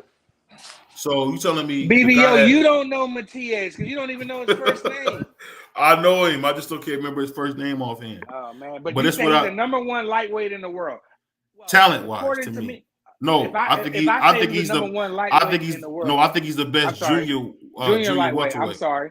Junior welterweight. Okay, I'm sorry. Junior welterweight, 140. That's his. Number one junior welterweight. Mm-hmm. No, that's wrong. Yeah, he's 140. That's junior welterweight. 140, whatever. 140 pounder. Josh Taylor is clearly number one, bro. Number one. Oh, the guy who he gave the man was undisputed. Man, okay, that doesn't because that was some political stuff. But we all know Josh Catterall. Your favorite word, the lineal championship, right? We know that's Josh Taylor, bro. Hands down. Josh does have a lineal championship. I give you that. Okay, so Josh Taylor is the number one lightweight in the world. If Teo wins tomorrow, he's the number one lightweight in the world. And Regis is number 2. Hold on, salute. What my man Q said, he said BBO is telling the truth about Teo. Yeah. No, I'm gonna read Q's the right way. BBO capping for Teo. Like, I don't understand what he's doing. Like, the man How can I care for the former undisputed lightweight champion? Oh man. I seen him use the towel trick. He didn't even really make weight technically because he had to lean on that towel. And then they lean on that towel. That's an old trick. What do you say? Oh, he got his first name. There we go. Mateo, right. He got his first name. And you know what I'm saying? BVO ain't know that. He just said that man number 1 in the world. Like, no, I think he's really talented. At junior welterweight. Junior lightweight. What is it called? What's the real division? Welterweight. I call it 140. That's what it's really called, junior welterweight. Super lightweight. What's that? That's the same thing as 140, ain't it? No. Well, I guess, but you talking about lightweight 135, right? Yeah, so you talking about super lightweight? I don't think I've ever heard that term. Okay, well, what's a super welterweight? What's a super welterweight? Super welterweight 154. Okay, so if I say a super, come on, man. BBO be trying me, bro. He been on vacation. BBO been in the islands for 7 days, and he forgot what was going on around in these boxing streets. Hey, it's been a while. It's been a while since I had to cook my man fries like this. Man, but I tell you that your ass fried all night. Hey, pause, man. He said fried. Man, come on, man. I'm a grown ass man. I love it. Everything I say, y'all. I love this guy. Pause. What am I pausing? If you think I'm funny, drop your woman off to me for 1 day, and I guarantee you. You see how you 100%. You saw you get to talking crazy. Now he's rough, man. But what I'll say is this though. I think I've been hearing Devin Haney want to fight Regis Prograis. That'll be a good fight. I think Regis will beat him to death, and it'll be great because I hope he fights Regis Prograis because I want Regis Prograis to put the end to Devin Haney's reign because he is the most overrated fighter in boxing. And I'm gonna tell you this, and I'm gonna tell you why I don't like him. He had the nerve to say that Floyd Joy Mayweather Jr. ruined boxing. That's what Devin, back on that again. The American Dream Haney said. But no, I'm not on that. I'm just telling you. And guess what? Devin the Dream Haney did beat Lomachenko. He won 7-5. I'm not gonna sit here and get on here and cap and take away from his accomplishments. He beat the great Vasily Lomachenko. All I want to do is, hey, if you are who you say you are, give him a rematch. That's it. Give him a rematch. That's all I'll say. Give him a rematch, and we'll see it again. What you think, John? You want a rematch? Yeah. Yeah, but he left with too many doors open that fight. And you know what? Let's be honest. That left hand kept connecting with Devin's jaw. I mean, I hate to say this, but man, Devin really showed us some real flaws I didn't know that he had. What do you think about that? Yeah, me too. I agree with that 100%. What's the biggest thing that you see in that fight, Joe? What was the thing that you said, wow, I didn't see that? What was the biggest thing? I think that, but anytime he threw, he kept his head in the center line no matter what. And then you seen them but kind of shook in a sense. So but he would just be reacting bad. And he keep his head in the center line. Anytime he punch, he throw a combo, he never move his head. So if he fight anybody like Tank punching his head off, he going to sleep. You know what I'm saying? He fighting Regis what? Prograis. He got to move his head. He got to have way better defense than that. Way better defense. Because he barely got an offense. You know what I'm saying? Because he don't have the power. So he need to fix up a little bit, but he need a lot of work right now. Can I say this though about that man? And I'm not the biggest Devin Haney fan. I'll admit I won't say he don't have no power because nobody's walking through. And when you don't have no power, I've seen Sean Porter walking through Paulo Malignaggi. And to me, I don't see that when he don't have power. I don't think Devin's the strongest guy. I don't know. What you think, man? What you think, Brian?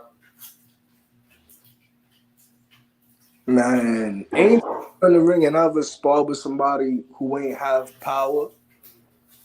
I still move in the sense like even when you don't got power, I'm still not gonna try to walk through your punches. You know what I'm saying? I'm still try to set that puncher every single time. You know what I'm saying? If you got power or not. So with some fighters, they're just like that. You know what I'm saying? Don't mean that you gotta walk through punches. When you find out somebody can't hurt you, you don't want to come. You don't come to them. Pause. I do, but I come smartly. Saying, but I don't just step, you know what I'm saying, but take punches like I'm Rocky Balboa. Nah.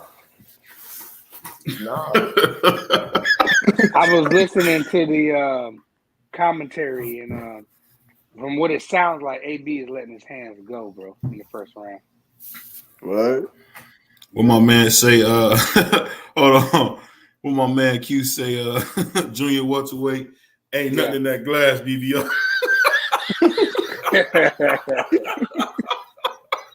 Hey, granddad, don't worry about what I'm doing, man. I had to get up and get some more. That dude Q stay gone. Said ain't nothing in that glass. This dude is rough, man. I got it. Shout out to my man Q Money, one of the funniest twos on YouTube. What he say? Devin Haney is mid tier. I would agree with that. His best fight is against George Kambosos. Now you got Vasily Lomachenko on there. I mean, at the end of the day, I will say this: Devin Haney calling out, Regis Prograis, that shocked me. What do you think about that, Price? I think it's a good fight for Devin Haney. Devin Haney's at the point to where there's no turning back. He's been on pay-per-view. He's making the big purses. Bob Arum, everybody knows the contract that Top Rank offered him, Bob Arum. What he said, Shakur, the winner of Tio and Josh, and it was one more fight. What was that fight? I think it was a rematch versus Lomachenko, I believe. A rematch versus Lomachenko, 100%. You're right. So, he got those fights. Then, he can go over there with Eddie, where he made his first big bag at, and he can, since he is undisputed and Devin Haney is, according to BoxRec and I believe ESPN.com, Devin Haney is the WBC franchise champion. So,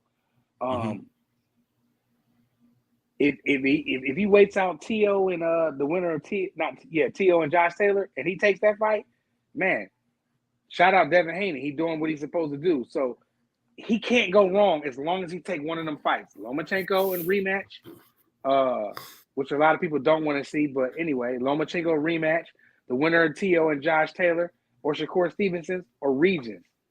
Any one of them 4 fights, he can't say nothing about the kid, man. The kid doing what he's supposed to do. And everybody's like, I can't wait till he loses and all this stuff. Man, did y'all check how old he was lately? The rest of these dudes is, hold on. The rest of these dudes is 28, 29, 30. Even Frank Martin, he got some age on him. These dudes got age on them. Devin Haney is 4 and 5 and 6 years younger than these dudes. So they're going to move on, and Devin Haney's still going to be around dominating. So y'all better get used to Devin Haney. Yes, there's a good chance he might lose 1, 2, 3 fights on the way. But when it's all said and done, Devin Haney is going to do what he do. He's going to be one of the best, bro. Well, let me ask you this. He's going to be solid. He's going to be a solid dude that we remember for a while. Well, let me ask you this. Did you see those holes that we didn't know was in this game versus Lomachenko? I'm talking about defensively. Yeah, I saw some. When you got a tactician like Lomachenko But I'm saying you a boxing historian. So what I'm saying is, what about him did you see? Did you see how easily he was hit? I heard one thing I say. I don't know if people don't bring up. I heard him telling his dad that stuff you saying ain't working.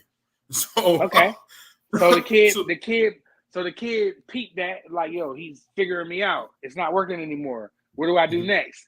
But the kid had enough sense to know that it's not working for him, and he had to make adjustments, which he did. And they still crying about this 7-5 fight. The kid, Devin Haney, is doing what he's supposed to do, man. He showed a little bit of vulnerability. He did, bro. But hell, it was a fight. He's a big 135 pounder. That probably should be his last fight there. And let's see what he do at 140, because the sky's the limit for him, bro. He can't do nothing wrong unless he go fight somebody we never heard of. But that's not like him. Him and his pop, they not built like that. Devin Haney gonna go in there. He gonna want to fight the best. Win, lose, or draw. If he loses, he's like, hey, shit, I stepped up and fight the best. Wasn't my night, and I'm gonna hit the drawing board. Can't you hear him saying that? It wasn't my night. I'm hit the drawing board. I'm gonna be back. He's still gonna be 25, 26, 27. How old is Boots? Some of y'all favorite fighters is 35. How old is Bud? 36. No, 35. How old is 35. Earl? 33. I'm not saying he gonna fight Devin Haney. I'm just saying some of your favorite fighters is in their mid-30s now, early to mid. Same thing. Jermell Charlo. The Charlos, how old are they? They in their 30s yet? They're both 32. Okay. About to be 33. So Lomachenko is what? 30 what? 35. How's Gary Russell? Like, let's 35. start breaking down these 135 pounders. How old is Tank Davis? Your favorite fighter, face of boxing. How old is he? I'm just saying. Well, let me switch the gear on this other point. Have you sparred Africa at all, Jeff? Yeah. And what did you see when you sparred him? And Africa is Shushu. If people don't know that, that's Shushu. What was it like when you fought him? Shushu, nah, but that's after what? Yo, but that's Richard Hitchison, man. Oh, sorry, I meant to say Richard Hitchison. My son, I'm looking at Shushu. I meant to say Richard Hitchison. I'm looking at a picture of Shushu. That's why I said my mistake. It's not, but Africa. When I sparred him, he got a chin. He got fast, accurate hands, but he don't have no power. And plus, he can't fight on the inside. So you saying that, and this gonna go back to my point. I'm just wondering, did he get a good hit? Because I see some of your fights, John. I noticed for some reason, I don't know why, and I'm sure your coach get on you about this. It seems like you don't fight until you get hit. Is that just like a natural thing, or where does that come from? No, that's just my style. You know what I'm saying? Like, I'm not sure about how recent in the videos that you've seen, but like my style is I want you to throw, and then I make you miss and I make you pay every single time. You know what I'm saying? Plus, I got the power. Like, but as soon as I touch you, I'm gonna hurt you. Right.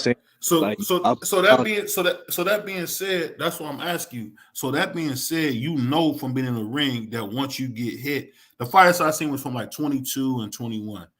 So it wasn't like up to date because I was kind of searching to find them. But what I'm saying is, if you know that, and I'm gonna go back to my man Prize on this, what makes you think Bud can't really hurt Errol if Errol hits him? And you know what kind of fighter you are. It seemed like once you get hit, you get pissed. And I'm just wondering, will Errol hit Bud with something and piss him off and he go to work? What you think? Once Errol hit him, Bud, he is going to go to work. But Errol is expecting that. And plus, but Errol is tailor-made for that type of fight. So if Crawford does get emotional after he get hit, that now he's fighting Errol Spence fight. So to ask you, Prize, what do you think about that? What do you think would happen if he hits him like that? What do you think, man? If Errol hits Bud with a good shot and pisses Bud off, what you think would happen there? I mean, Bud. Well, what he's done in the past is he turned it up. So if he cracked Bud real good and Bud started turning up, that's going to probably make one of the best fights that we've seen in a long time. Because Errol Spence don't get enough credit for his chin. He got a granite chin. Granite chin. Yeah, we seen him, a little shaky at times, but we never really seen him like about to go. And people want to crucify Terrence Crawford, for getting buzzed a couple of times. But I was watching a video, and somebody, like, I forget who it was, Jose Benavidez hit Bud with a nice body shot. It kind of spun Bud a little bit. Now I was like, damn. But see, I don't want to do that though. The reason I don't want to do that because that was a little minute ago, bro. Bud ain't the same. He ain't the same dude no more. I think that Terrence Crawford can take a punch. He got caught with some good shots, but his recovery speed is like when your dude, like back in the day when your dude was like 99 on fight night, he get buzzed. Then they start beeping. He come back to life real quick. That's Terrence Crawford to me, man. Like people could say he got dropped by Mean Machine. Okay, fine, Mean Machine. That it was a little delayed reaction. But you saw what happened after that, so to me, if Terrence Crawford does get buzzed and does get in trouble, he has great recovery time, and that might not end well for Errol, but Errol's a good finisher. So if he get Bud in some trouble, like how he was in Gamboa, Mean Machine, some of them fights he was in trouble in, Benavidez, he got hit with a couple of good shots. If Earl hit him with those, man, it might be different, have a different effect on Terrence Crawford, but we got to see, man, because we don't know. That's what makes it so good. We don't know. Broner seemed like he up 3-0. They said Broner head got picked up a couple times by a jab, but for the most part, AB is letting his hands go, y'all.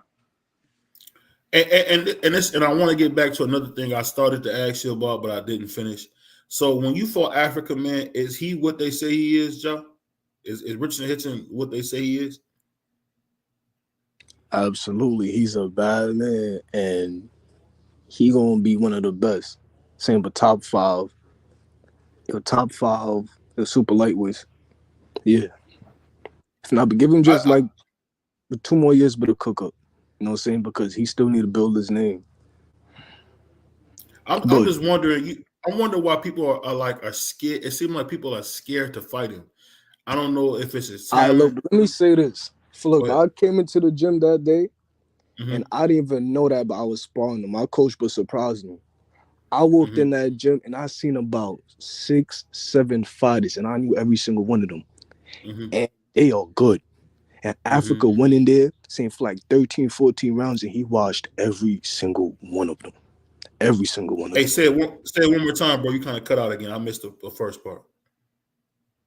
And I said that when I went beside the gym, you know what I'm saying? I didn't know that, but I was going to spar him. You know what I'm saying? My coach was surprising me. But he was sparring 6 for the 7 guys in like 13, 14 rounds. And he was running through every single one of them in that gym. Every single one. But now one even got like a good hit on him. I swear to God. So like just like in other sports, when you see somebody special, you can tell when you get in the ring with them, huh? Absolutely. Hey, and the reason are you familiar with Richard Hitchison at all, Prize?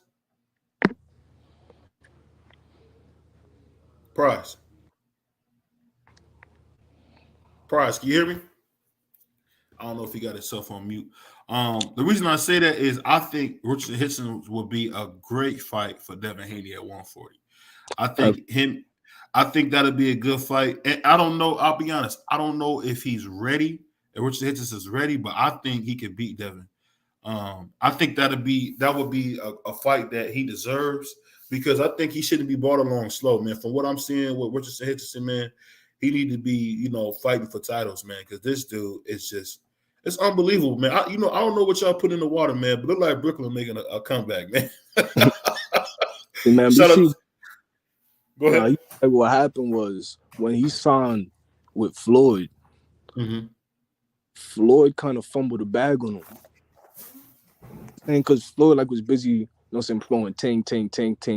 And look, Mayweather Promotions was not known for building all their fighters up. You know what I'm saying? So, but he was just, alongside with the rod. You know what I'm saying? He was just watching Tank do his thing. He was begging for fights. Floyd didn't give him no fights. So now he signed with him, Eddie Hearns. For his first fight, he got a title. And now he fighting in Montana Love now.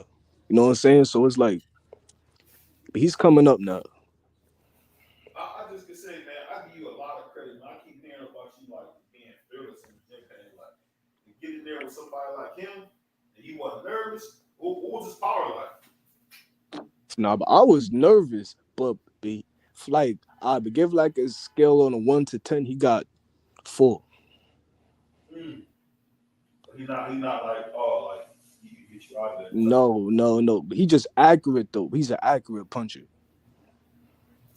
Hey, you know the funny thing about it? Let me ask you this: when you get in there with somebody with superpower, do you rather fight like a guy like that, or do you rather fight like a boxer or technician? What do you rather fight? You know what I'm saying? Anytime I was ball and I'm going against somebody who hit hard, I turn into a boxer puncher. You know what I'm saying? Every hit got to be accurate, pinpoint, and plus, but I'm a boxer.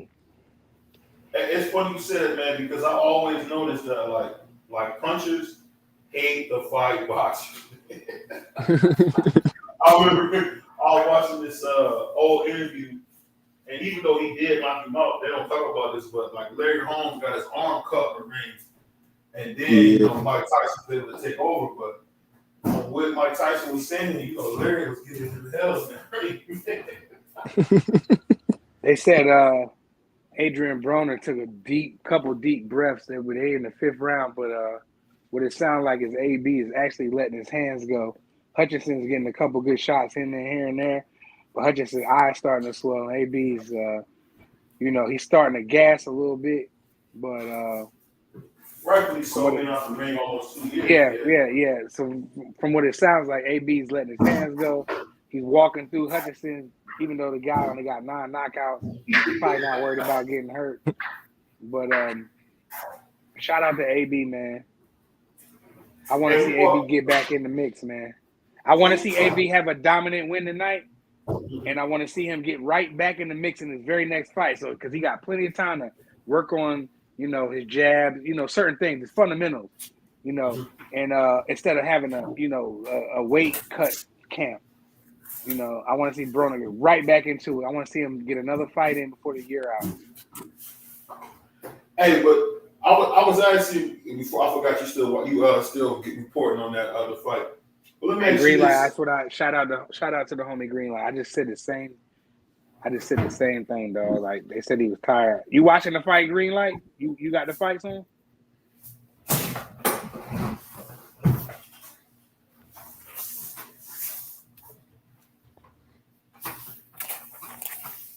AB, damn,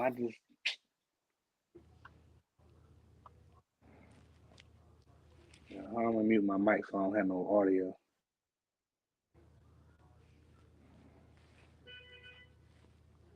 Yeah, that's what's up, Greenlight. I was shaking and moving. I couldn't get the fight, man. BVO, they weren't trying to take his credit card. He tried to say his money was funny.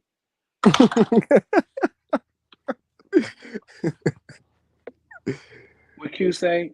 He said, "What punches have Earl fought?"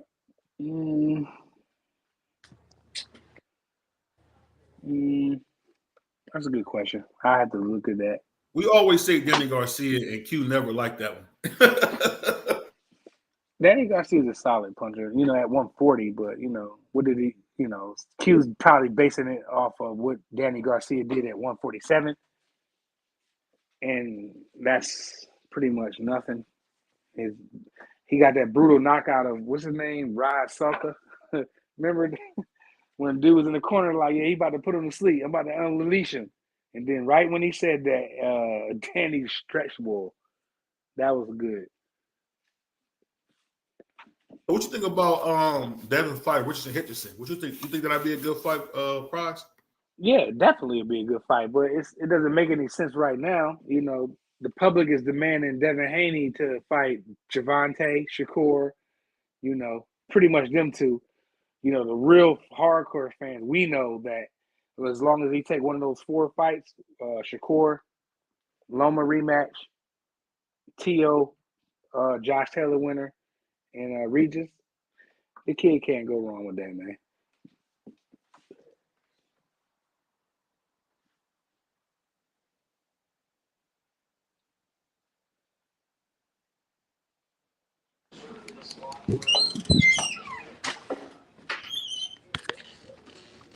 What was that you said? You said it's a dude in Florida. He paid him, I believe it's $30 a month for all the channels you want to share the code to 5 people, I believe. So I'm a account now. Okay, yeah.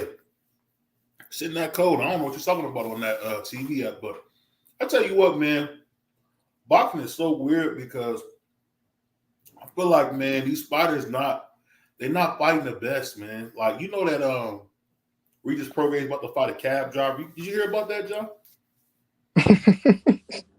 So about who? About Regis Prograis about to fight a cab driver. Like, they called a guy from Uber and said, hey, we're going to pay you some money. You want to fight? And he about to fight that guy. Man, but who is the fighter, man? I got to look at the fighter. I mean, he had an Amazon uniform on, so I don't know. Look, but pros don't be getting paid that much money. You know what I'm saying? It was starting off, so he said he had an Amazon suit on. I mean, you know, let's be honest, man. You know, your boy Tank used to be like a sparring partner for Devin Haney, and now look at him, he's the biggest dude in the world. I say this, man. Getting back to that Errol fight, man, I don't know, man. I'm wondering, like, can Errol take a punch, super punch? I don't know, man. He most definitely can. But the ask Q to get back on what Q said. He said in the comments, what big puncher has Errol faced? Well, will you consider Terrence Crawford a big puncher? I mean, I kind of do. I mean, given the opposition he's fought, but I don't know. That's a tough one, man. Gotta think about that one. Is Terrence Crawford a big puncher compared to some of the other fighters that Errol fought? That's a good question. I don't know, man. I don't know. I think Errol hasn't fought a big puncher other than Danny Garcia. And we've seen Danny Garcia. I don't want to see Danny. I'm not gonna call Danny Garcia a big puncher at 147. At 140, he was stretching people. But at 147, I'm not. He knocked out Amir. He knocked out Amir Khan. I mean, everybody knocked him out. I mean, he's got one of the. I mean, literally, that dude is literally. I mean, he probably got a Tommy Morrison chin type of dude. Like, I don't even know if I want to disrespect Tommy Morrison like that. I mean, he got a chin that if you sneeze on him, he go just shattered glasses all over the place, bro. Like, I don't know about Khan, but and he got stopped with a body shot. He quit in that fight. People want to talk about Ryan quit. Folded like Chinese takeout. Yo, he quit in that fight. Yo, word too. He ain't want no smoke with Bud with that bite because he knew that he got his money and got out the fight, bro. Because Bud was gonna kill that boy, man. You hear me? Bud was gonna knock him out like what's the boy? Say how you say avocado. Yeah, avocado. Yeah, he's gonna kill him, man. I say this though, man. We talking about these big fights, but I'm telling you, man, when it comes to Bud Errol, man, this is a crazy fight because I keep hearing, you know, Bud saying I'm gonna fry this fish. And I ain't heard Errol say nothing. I don't know. That's kind of different. I feel like we need more than two. My man at work was like, "Yo, man, what's up with your boys, man? They only got 2 press conferences." I don't know if that's 100% accurate, but he sounded like he knew what he was talking about.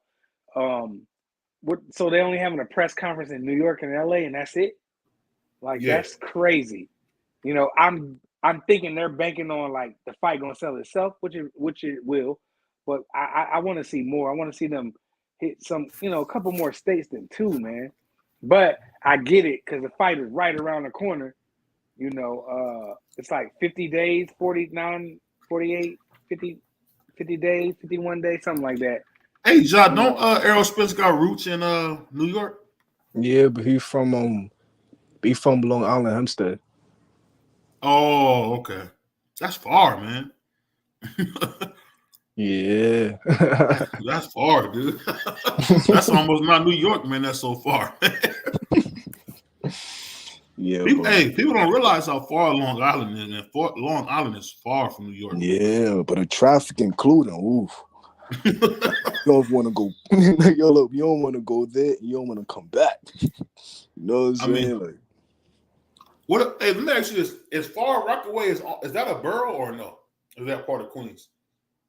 Man, I would say, but that's like a part of Queens because nobody would see it as a borough. Hutchinson sticks his tongue out, and that Hutchinson sound tired. You know what I'm saying? I hope AB get it. Yeah, but AB looking real tired right now. I ain't gonna lie, but I'm watching it right now. Oh, you got it on? Yeah. Yeah, they said they both look tired. Yeah, but they both look tired, But yeah, but AB just on punches right now, but he throwing though. Yeah, that's what they said. AB let his hands go. He huffing and puffing a lot. I've never seen AB do this. Well, he fought in a couple of years though, right? Yeah, you know what I'm saying? Got to give him some slack.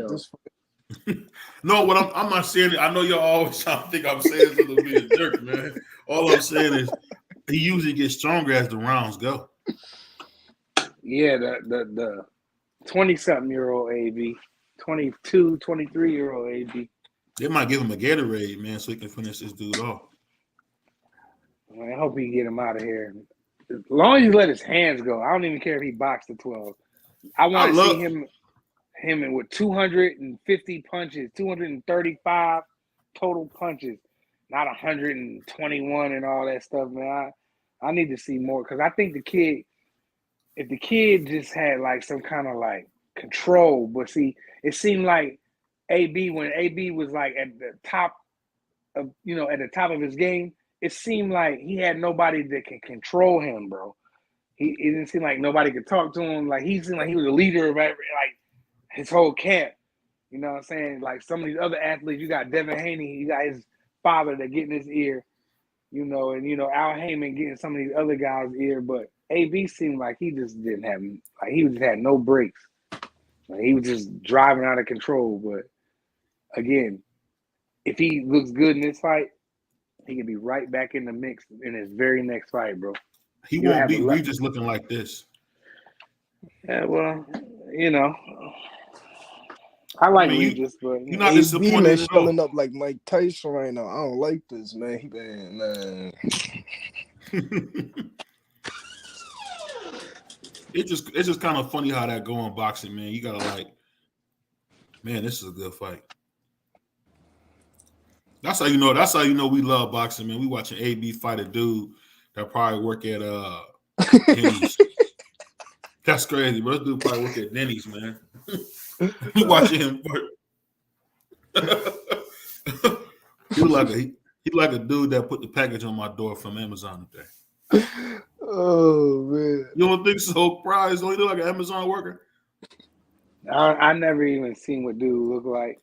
I might have seen him a couple times on the flyer, but he looked like my supervisor.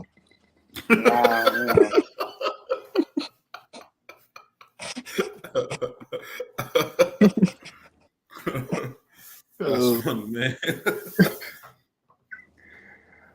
Okay, able to go body shot. Snobby old Bill, but he throwing though, like wow, he throwing like he young AB.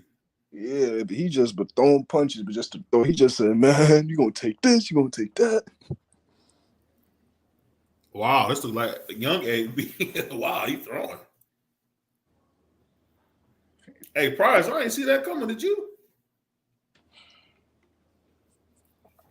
Oh man, Prize got that TV loud. That's why he probably muted and quiet. Yeah.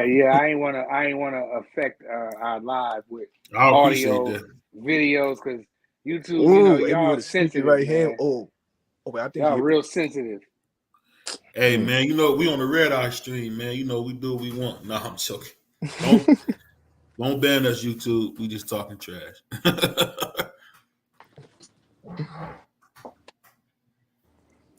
Yeah, AB. I tell you what though, AB though, man, he got more left than I thought he did.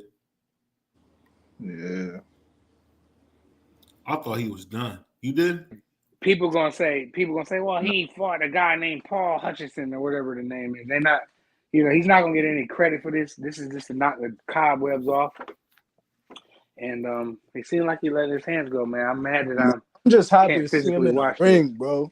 Yeah, like, I'm just happy to see him just boxing, doing what he's supposed to be doing. You know what I mean? Like, yeah. Just stay out the way, man. Get your money, bro. Get your money, man. Word. You're Adrian Broner, dude. Like, get your money, man. You can show up anywhere and people gonna come out because, man, your people, they rock with you, AB, man. Get your life, bro. Yeah. Oh my God, AB looking winded. You know what's funny? So let me ask you this, Josh. You really can't train for fighting, can you? Huh? You really can't train for fighting, can you? You just got to get in there and fight. I mean, if you have saying like a lot of footage on your opponent, then yeah, you could train for him. But Necessarily, yeah. We just gotta have the IQ just to adjust in the ring. But stick to the game plan. But you have to have the IQ to adjust. But if you don't have that, then you ain't making it far. Yeah. And you know what's funny, man? AB been around a long time, man. Yeah, we got a lot of experience. Yeah. I just really think he got a hard problem, man. He got a hard problem with being focused, man. Wow, I'm shocked. I'm shocked that he this aggressive right now. You? Yeah, but he looking like Mike Tyson right now. You see him with both hands up, slipping to the left, trying to come back with the hook. Yeah, he trying to put a show on, man. Hey, I ain't see that coming. Did you see this prize? I didn't see this, man. I'm shocked by this, man. Like, wow. Dang, I ain't gonna lie, y'all. This really is shocking, man. Shout out to him, man. I'm just glad, like you said, man. I'm glad to see him in the ring. Letting his hands go. Let your hands fly, AB. These boys can't beat you, man. I'm looking at the comment section. Ryan definitely stops Adrian Broner. Man, get out of here, man. You smoking. Hey, Ryan. If Ryan going there the way he went against Tank, AB that really hurt him, man. But AB like to do stuff like this though. So nah, but it's but AB had no business in there. No. He still got that bad habit though that I'm watching. But he just keep throwing little 1-2, 1-2, 1-2 and combos. We need to throw 3-4 hard punch combos. You know what I'm saying? And Adrian cannot get away from a right hand to save his life. Yeah, but he need to put on his punches. But he throwing, it's like he throwing on his toes right now. That's why he ain't doing nothing to him, bro. Yeah, but he really hardly ever get out there and only time I really seen him do it is against Chico McDonald. That's the only time I really seen him trying to punish somebody. Dang, that's kind of crazy. He gonna win this fight, though. He gonna win this fight.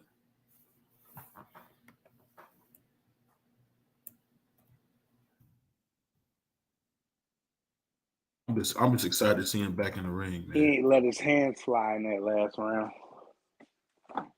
Yeah, he just been real winded, it looked like. Well, he's glad he in the ring. People are capping for all other kind of fighters. So, I mean, hell, these people still believe in Jaime Munguia. Never been tested ever. Why don't you like Jaime Munguia, man? He got 50. How many fights that bull got? Like 30-something. No, hell no. Yeah, he do. He got a lot of fights. He got more than he got 40-something. Yeah. I might have said it wrong, but he got a lot of fights. And he ain't fought nobody. He never fought for a world title. That man 40-something and no, he ain't never fought for a world title. Bro. Come on, man. Get him out of here. He's a hype job. I can't wait till somebody melt him. I mean, you say he a hype job, but you don't think Devin Haney's a hype job, but okay. Yeah, Devin Haney's undisputed champion of the world. Jaime Munguia has never won a world title ever, and he got way more fights than Devin. Did he get an opportunity? Yeah, he didn't want the mandatory. He didn't want to fight his mandatory. I mean, I'm sorry. He didn't want to. He was the mandatory. He didn't want to fight for the title. He did not want to fight Andre. He didn't want to fight. He didn't want it. Damn. That just killed the whole computer. As soon as I took that John out. I'm going to go get another John, man. This show is tripping. Yeah, I'll tell you what, though, man. It's just funny. I just can't believe how many fans that AB really has, man. Yeah, man, because, Adrian Broner, he can get you hyped for a fight. He can sell a fight, he has all the equipment in a tool bag, man. He just got to, go in his tool bag, reach deep in there, and pull something out, bro. It's not like he ain't got no talent, man. He was super gifted. He just didn't do what he was supposed to do, probably outside of the ring. He got in a couple run-ins, but hopefully, he matured a lot now. He's letting his hands go tonight. And this is, the beginning of good things for Adrian Broner, man, because, I rock with AB. Hell, man, I paid tons of money to go to his fight in Atlantic City. And I had a great time. And it was entertaining. He won. He got the stoppage. And, I want to see him in a big fight. Yeah, even if he wants to take another light one next. Yeah. But he needs to do it in like 4 to 6 months. He needs to be right back in there. If he take another light one and then top of next year, do something, I'm with it. I can see that. Or if he jump into something crazy next, I'm with it. Adrian Broner ain't never done nobody, and he's been in there with the best. I mean, I think that's one of the reasons why he got beat up like that, because he's just too savage for his own good. You know what I mean? But hell, ain't that what we want, boxing fans? Ain't that what we want? Adrian Broner jumping up weight classes to fight Maidana and Paulie Malignaggi. He jumped in there with Pacquiao. I mean, who else he been in there with? Who else he been there with? Sean Porter. Dropped Sean Porter. Who else? Mikey Garcia. He been in there with some people, bro. I say that's one fight that really hurt me, man, when I see him fight Mikey Garcia, because Mikey just went to work, man. I lost money on that one. I just knew AB was going to just show up and show out on that one. He didn't get up for the fight though. He was probably looking at his $3-4 million payday and was like, man, I'm AB, man. Oh man, I'm AB. They probably went in there and trained a little bit. I mean, Adrian Broner could beat Mikey Garcia, bro. I just don't think we saw the best version of AB. I ain't making no excuses. Mikey was the better man. Mikey went on to do better things. Yeah, I'll say this, man. When it comes to fights like that, you almost never know who's going to win or who can win, because they be so close, man. Yeah. But then we got in there. You see that AB wasn't focused, and really, man, Mikey came in there to really hurt him. And then the thing that got me was Mikey was so focused. What did he do? He went and unified against Robert Easter right next. So yeah, I mean, that was 2 back-to-back good wins for Garcia. And shout out to the Easter Bunny, but I lost money on that one too, man. I just knew Easter Bunny was gonna be too big for him, but he really wasn't. Easter Bunny ain't big, man. I mean, pause. I mean, I'm talking about like as far as like I'm talking about his height. I'm talking about his height. Yeah, I'm I not thought saying he was going to be too much for him. Let his hands fly, jab him, keep him on the outside, and just be, fighting tall. He just didn't do it, man. But he never. But you know what? You think about it though. He never fought tall. He really didn't. He always wanted to go on the inside. I mean, I don't think I've ever seen him throw a jab in his life. Hey, shout out to Easter Bunny. He got a bunch of dope stuff going on outside of the ring. Yeah, he's a bartender now, man. Shout out to him. No, he's not. We're not finna do that to the Easter Bunny. He's not a bartender. Dude. He's the bar owner. He got a bunch of bars, man. Yo, if I come to Robert Easter's one of his spots, he's not gonna serve me a shot of Henny or whatever y'all like to. He be behind the bar. He be behind the bar. All right, and that's just because it's his joint. I mean, I'd probably be behind the bar too if I own the bar. But the fact of the matter is that brother is doing good things for himself outside of boxing. He lost one fight. Mm-hmm. Got a ton of money from the Mikey Garcia fight, and the brother probably like, man, I don't gotta do this no more. Yeah, and you know what? Shout out to my man Easter Bunny, man. He's a pillar in the community, and you know what? He getting that money, and then he decided to be a bartender, man. And it's great to see. Yeah, he not a bar. See, you disrespectful. You like I'm not being the game. You calling a man a bartender? That's like calling me a laborer. Not no disrespect. Shout out to all the union laborers, but I'm not a laborer. But what's wrong? Don't do that. It's almost like when a cat say, "Don't call me a mechanic. I'm a technician." But he's not a bartender. He's not. That's not his job. He doesn't got to get up every night and go from 11 to 2 in the morning to serve drinks if he don't want to. And a man can just chill at the crib, bro. Hey, you rough, right? How's that? How am I rough? Like Easter Bunny is like, what we talking about? Like, I told you the man served drinks at the bar, man. You made it seem all like right, at his bar. Probably named Okay. Easter Bunny Drinks or something. Wow, what's the name of the joint? I can't tell you. Ain't it out there around your way? It's in Toledo, so it's about 2 hours from me. It's okay, 2 hours. It's named after one of his children, I believe. Okay, cool. Shout out to his kids and his family. Yeah. The brother he's doing a lot better than active fighters right now. And the man don't Salute to my man Smoke, man. What's up with you, brother? How you doing? What up, Smoke? Shout out. Yeah, I get what you're saying. It's gonna be. He really had a great career. I think. He had an okay career. Who was his best win? Who he beat? I wouldn't say he beat anybody of note. He really did. You know, him and Adrian really did a lot of that. Just fighting the Spanish last names. It wasn't always about fighting the best. So I'll say that. I'll say that.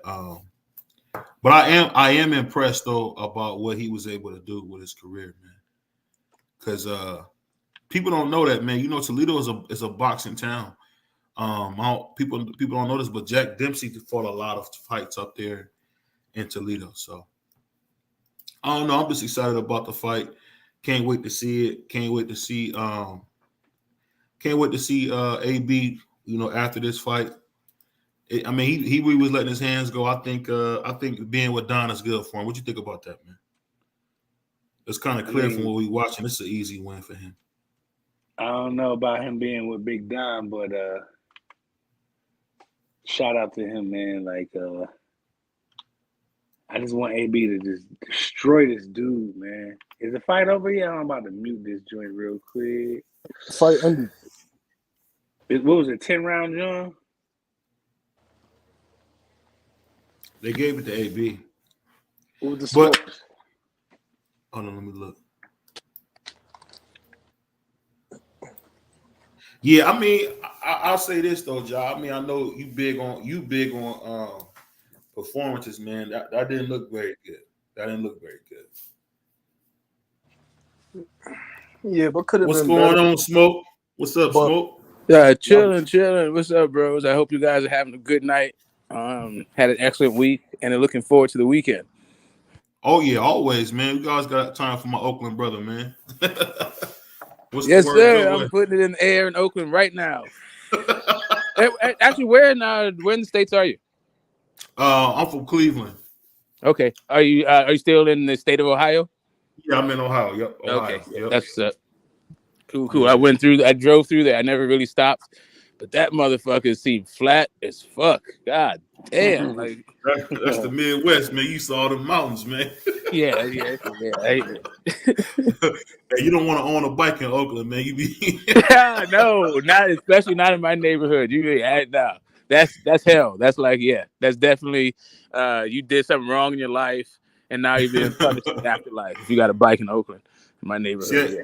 I used to ride to my Aunt Lynette's house, man, because you had to go through, I don't know if they still call it this, but they used to call it West Oakland. They used to have this thing where they call it the Acorn. Oh, yeah, so Acorn Projects. Acorn is still there. So you ride through the Acorn.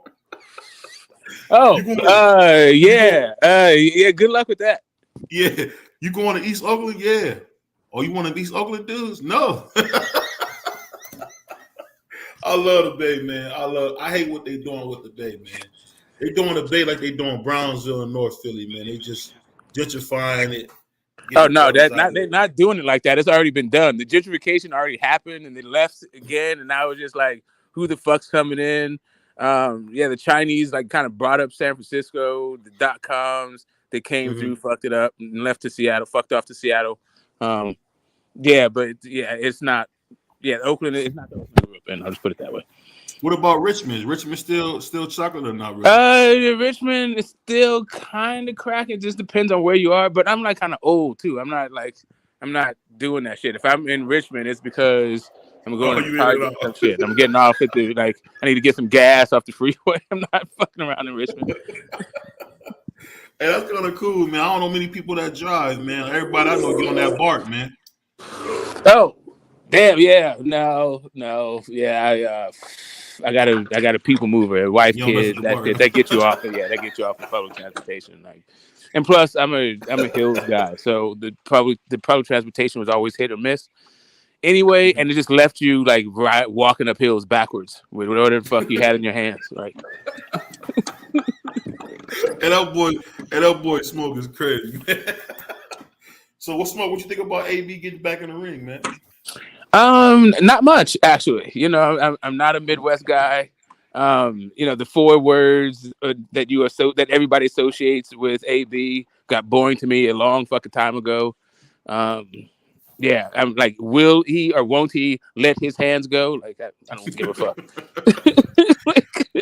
That shit is not interesting to me. But since he won, I am interested in him losing those 7 pounds and challenging Rolly Romero for the best build up, the best chance for him to become a champion again, and to have like a semi-successful pay-per-view. Yeah. That would be big. What y'all think about that fight, Ja and Prize? You think that'd be a good fight for AB fighting Rolly? I don't know if they might be both still muted because they was watching the fight. I had mine on mute. I don't know. I'll tell you this though, man. Rolly, I don't know how he won that belt, man. Because it's been a while, Smoke, since I've seen a guy who don't deserve a belt, man. He don't deserve that belt at all. No, he's not beating anybody. Like that dude is not beating a single soul. That's what I'm saying. Like AB, now he's with Don King. You got Don King, and maybe Floyd could get involved in that shit again, and have the press conference would be lit with both of those guys and their mouthpieces and their charisma, right? Yeah, and you know you can sell fireworks. Hey, you know, finally AB let his hands go. Yeah, like you can do this whole fucking thing. Well, according to the fight, AB, I like AB in that fight too. Say it again. I like AB in that fight too. By stoppage or by win? Ooh, does he let his hands go that much? I mean, Rolly does not have the best of chins, right? Yeah, he like to sleep in the ring. Yeah, he definitely like to touch the cams, make sure. He like to put his hands on that shit. He like to lay on the canvas. Yeah, he don't trust the soles of his feet too much. He needs to make sure. Hey, so what would you grade that fight, Prize? What would you and John? What would y'all both grade that fight? I didn't physically like watch the fight. I was listening to a bunch of commentary, so I can't. I'm not qualified to answer them questions. But from what it sounds like, Broner let his hands go. And that's all I care about. Did he win the fight? I didn't even catch the final. Yeah, he won. What was the final score? Did he win it? Was it unanimous? I didn't turn it off, man. I got to turn it back on. I was watching it on my phone. I got to turn that, but you know what? It looked like he was fighting a Uber driver, man. So yeah, that record might have looked nice, but I think he might have fought a bunch of guys, man, like in the parking lot of Amazon and start counting them as professional wins because he looked awful. Don't get up here and try to discredit Adrian Broner. No, I'm not talking about Adrian Broner. I'm talking about the guy he fought. Interesting, man. That's taking a piss on Adrian Broner. Like he fought a guy that of a caliber of an Abney Yildirim or a Rocky Field in the same kind of caliber of fighter. Oh my! He needed to get his. You know, he needed to get back in the groove, man. Damn, the man ain't fought in 2 years. Was it 2 years? Y'all want him to jump in there with a savage right away. Canelo doesn't do that. He ain't trying to do that. Oh no, that's 40 water. That's Charlie Hustle. What? What are you doing right now? Hey, whenever Cash man get the putting their cape on, man, you know, at BBO Boxing, we got to give them their proper respect. They got to go hop in the booth. Oh shit, that's back when we had phone booths and everything. Hey, but you know the funny thing about funny thing about the fight game, man. What y'all boys think about this fight tomorrow, man? With your boy T.O. versus Josh Taylor. What you think about that, man?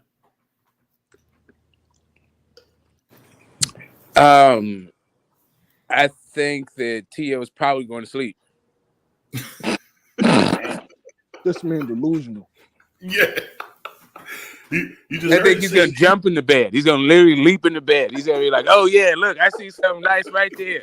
Then, like, okay, yeah, good rap. Hey, see, I told you, John, I think my man Smoke might have had a couple drinks, man. What y'all talking, man?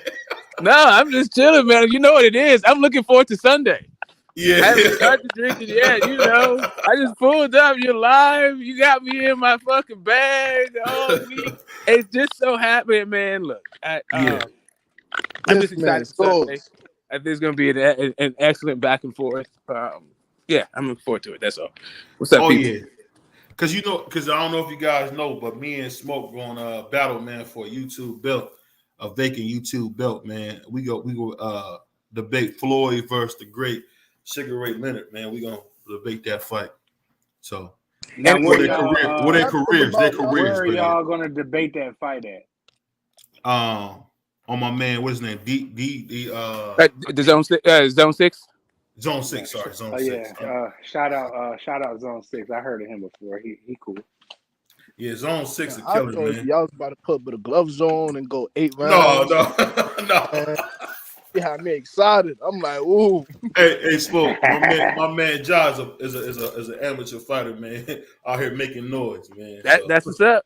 Yeah, he actually sparred against Richard Henderson, Africa. Ain't that crazy? Yeah, he was in there with him, man. Same by training alongside Amanda Serrano too. Oh shit! All right, so you got dreams, then you had a vision. Most definitely. I feel it. Hey, you know what's so? To go from rap to the riches, literally. Wow. So that's inspiration. I'm gonna ask you something, man. When they be saying women is sparring against men, do the men be, holding back, or they be going crazy? Nah. Listen, nah. Yeah, I seen Amanda spar with this one dude. I'm talking about, but she was touching him up, so he started to get a little embarrassed, and he tried, but he still got his ass whooped. I'm talking about, yo. I don't know if y'all follow UFC, but I remember that dude. So I don't want no smoke from the LGBTQ community, but don't even bring it up. Well, anyway, yeah, you're right. I'll leave it alone. But I'll say this. Shout out to my man. Shout out to my man Ross, man. Keeping me cool. We fresh off vacations. We don't need it. Yeah, you're right. I'm not trying to go back out the country right now. I don't know. Need to be here. Yeah. It seems like the first openly whoever like the Michael Sam guy is going to be for UFC or for boxing. The guys that dude beats, they are going, like, the first few guys are going to get a bunch of fucking hell. I don't know how they're going to live it down. It's going to be hard. Hey, Smoke, man, we can't talk about that, man.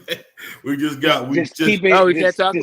can't talk about the Martin Luther King of the sexual revolution. Okay. Yeah, we real close to getting monetized, so we got to be very. Oh, okay. Well, I mean, I thought that's how you do it to get monetized. Okay, I don't know. I'm not sure what's going on with the algorithm. So don't let me mess Keep it it up. boxing. That's all. Keep it boxing. Yeah. I'm talking about boxing. I'm definitely talking about boxing. But so let me ask you this. Now we got a boxing historian on here now with Smoke. So Smoke, let me ask you a couple questions about boxing. So who is the greatest boxer from Brooklyn? Would it be Big Daddy Bo or is it Mike Tyson? From Brooklyn, I mean, so I'm going to tell you like this, man. So when it comes to fighters, I'm not really. There's some guys, sure, they just because they rep it the way that they rep it. But out of Brooklyn specifically, yeah, I don't know, man. I'm not. That wouldn't be. I don't feel like that's my strong suit. I don't feel like I'm qualified to talk about the best fighter out of Brooklyn, because then you got even different neighborhoods in Brooklyn. Like, No, what Yeah, I'm I saying don't is know. it kind of always comes down to either being, I mean, Ja can attest to this. It's either usually Big Daddy Bo or Mike Tyson. Am I wrong, Ja? Ja, you still there? I don't know. He might be still messing around. But the reason I say that is because I always hear people say Andre Ward is the best boxer from the Bay Area. Who is Andre Ward. the best But boxer from the Bay Area? that's what people say about him a lot. It depends on what you mean by from the Bay Area, right? And then I think also what you mean by best boxer, right? Because you got guys who are not from the Bay, but they fought on the Bay, right? So like Terry Norris, like he's he's from Texas, but he fought out of the Bay, right? Or you got Big Dad, you got Big George, right? He's Michael from Moore. Texas, but he learned to box here in the Bay.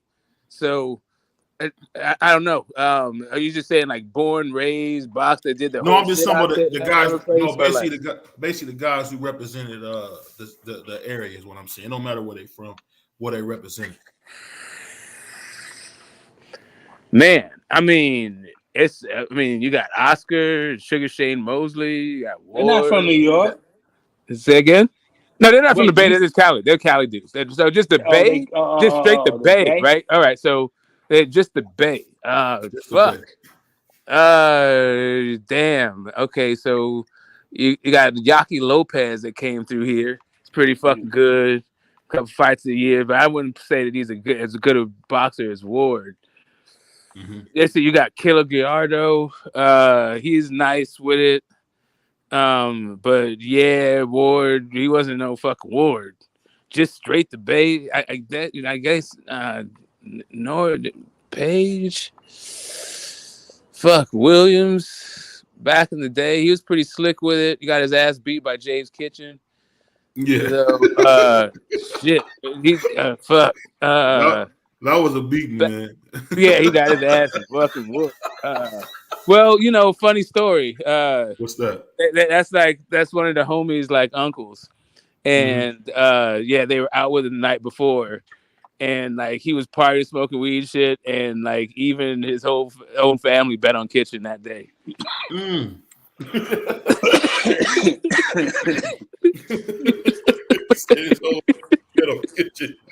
That's Oakland, man. Oh, you smoking? That's what you doing the night before a fight? All right, you know what to do. Hey, you know, one thing I always remember about being in Oakland, man. Everybody used to say "hella." I don't know if they do that no more, but you go anywhere, everybody. Hella food. That's hella open. Yeah, that's the birthplace. But I would probably say Andre Ward. If you just went straight Bay, yeah, and just straight boxer, that's probably. It's because Ward can fight. He'll step on you, but yeah, probably. I go Ward. Is Devin Haney from the Bay? Say again? Is Devin Haney from the Bay? Is he? I don't know. I know he got. I know his dad is. I know his dad is. I know he fought out of it. See, there's a Oakland Vegas connection because of the guys that came out of the Midwest that opened up gyms. Like, so you have the Mayweather Oakland gym connection has been strong for a minute now, and so.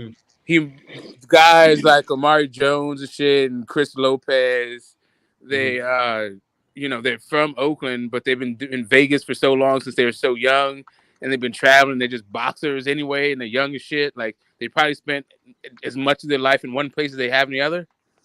But also, Hayden spent a bunch of time in Mexico too. Like, and he's still kind of young to have spent as much time he has outside of Oakland to be like, considered from Oakland. I think the way that people are talking about. Yo, New York got some savages in boxing, bro. All time listeners, including me. Yeah, including the homie Ja. Yeah, like New York's always been a hub. Since back in the day. San Francisco has always been a hub since when everywhere else in the country outlawed boxing, you could get fights in the Bay and in fucking New York. Something I was reading, man, Smoke, that blew my mind. They made Jack Johnson have 3 weigh-ins, man. Yeah. I mean, Jesus Christ. Hey, so they weighed him normally, then they weighed him again, and then they weighed him like right before the fight. But they also made spectacles of the whole thing. Right? They had like picture signings. It was like part of the promotion of the fucking fight and stuff. And they would do all these feats and they would exhibitions and shit. Yeah, I'll tell you what, man. That's what boxing's missing a great like reporter, and I think we're missing like a great like show. Like when I was a kid, I used to watch the tapes of the Worldwide of Sports. We got to get like NBC, ABC. No, we don't. No, we don't. No, boxing. we don't. No, we don't. Because the boxing media is ran through YouTube. Us. Yeah, it is. Everybody shout out to everybody in the YouTube boxing community. Boxing media is ran through us, not ABC, not ESPN, because they don't know nothing about boxing, bro. Stephen A get up here and act like he know. He don't know. Max, okay, I'll give you Max, even though he has an agenda, but I'll be honest, I don't like Max. I don't care. I don't want it to go back that way. I want it to stay right here where I can click on somebody's video and they might be talking about Canelo Alvarez for the day.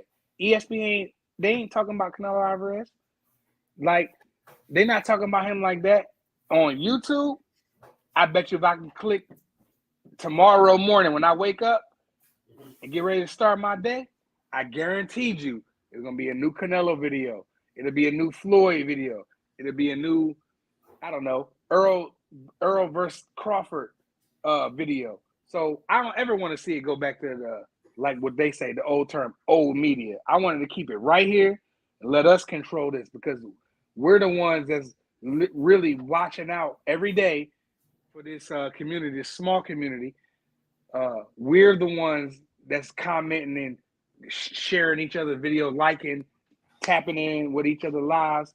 We run boxing news, not ABC, not NBC, not ESPN, not none of y'all major labels. They don't run nothing. YouTube run boxing media. And when the old media gets an understanding of what's happening, what's happened, they'll start writing articles. They'll start, doing better because to be honest, the old media is trash right now. Like you wish a guy, he always making up stuff. Mike Cappinger, what's his name? He's terrible. I don't even know where he came from. Like I've been watching boxing for years, decades. I don't remember him coming out of nowhere. He just came out of nowhere to me. Maybe I wasn't tapped in like I should have been, but bro, I don't remember him coming out of nowhere.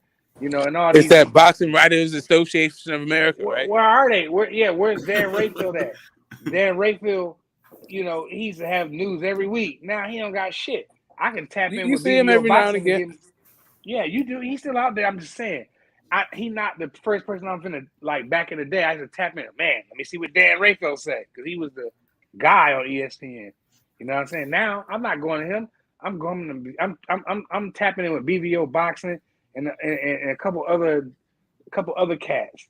You know what I'm saying? Other than that, man, I'm not checking what these old dudes are talking about because they not in this. What about Michael Benson? Who? You don't know that one? Okay. I know who he is, but who? Yeah, I get you. Yeah, like we run. I agree with you about boxing being on YouTube, right? Like YouTube, you got like 100 million fucking viewers. It's 24/7. You need to figure out just how to do it, how to market people through here. Most boxing is right here. This is where just people live, right?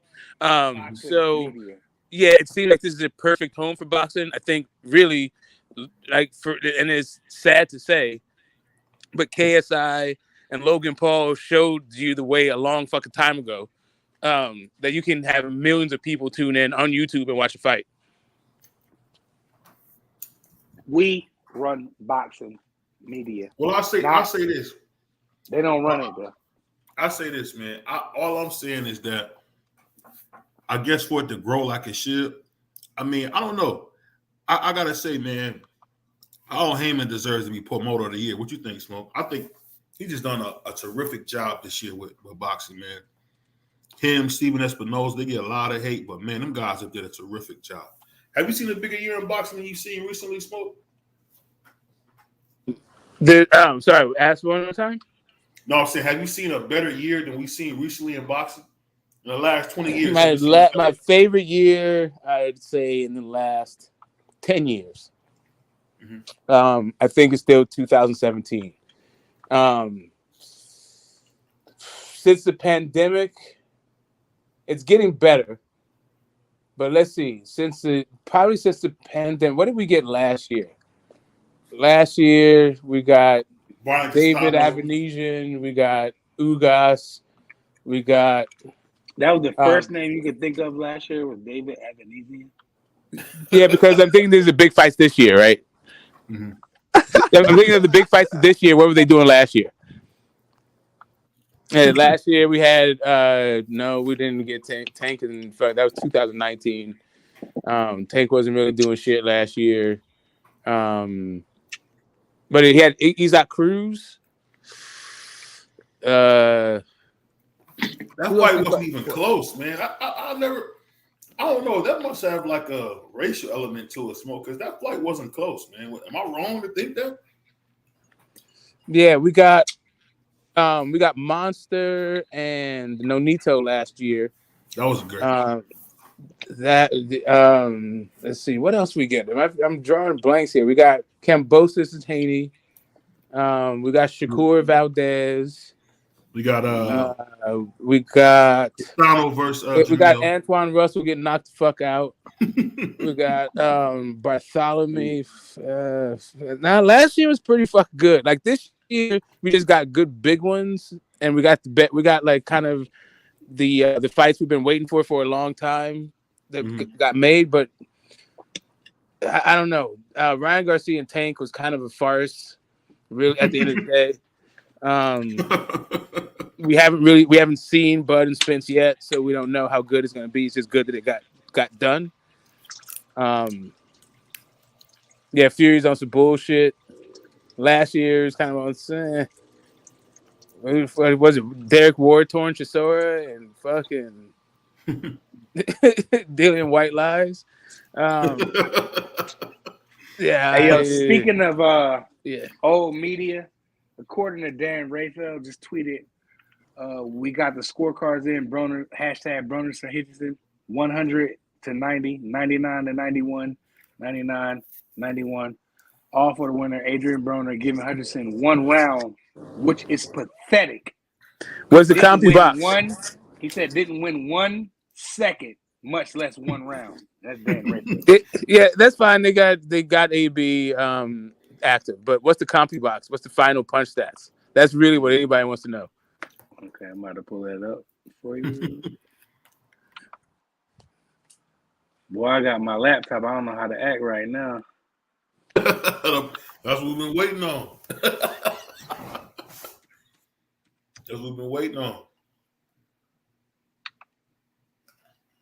You gotta come mess with us more, Smoke. You know, I'm like Space Ghost. My man Prize is like Borat. And my man John, what's that one dude with the mask? I can't remember his name. I don't know if y'all watch Space Ghost. That used to be my show. Yeah, Space Ghost. Space Ghost. Yeah, I remember. That was my show, man. I think Space Ghost and Cow and Chicken was my show. And whenever that show Mask came on, I knew it was time to go to bed. Oh shit! Hold up. Are you talking about where's Cow and Chicken? That's different. I thought you were talking about the original airing of Space Ghost. You're talking about the fucking Courage the Cowardly Dog and shit era. No, Space Ghost came on before them. You don't remember that? I'm saying Space Ghost is from the fucking 60s, really, in the late 60s, early 70s. Oh, that was old. I didn't know that. Yeah, Space Ghost is super old. Yeah, Space Ghost is from when I was a fucking kid. No, that's what I'm saying. Like, I didn't know that those shows was old. I thought that was new back then. Yeah, Space Ghost is super fucking old. But Cow and Chicken, that shit, that's a new one. That was back. That's fucking Powerpuff Girls and shit, and Ed and Eddie. They would have Space Ghost right on before them. Yeah, Yeah, I'm just saying that's the same man. I can't. Why they won't let me pull this up, man? Hold up. Let me see if I can get it. Let's see if I can do it. Broner versus Hutchinson box. Hey, John, how many punches have you thrown in a fight before? What's the most punches you ever thrown in a fight, man?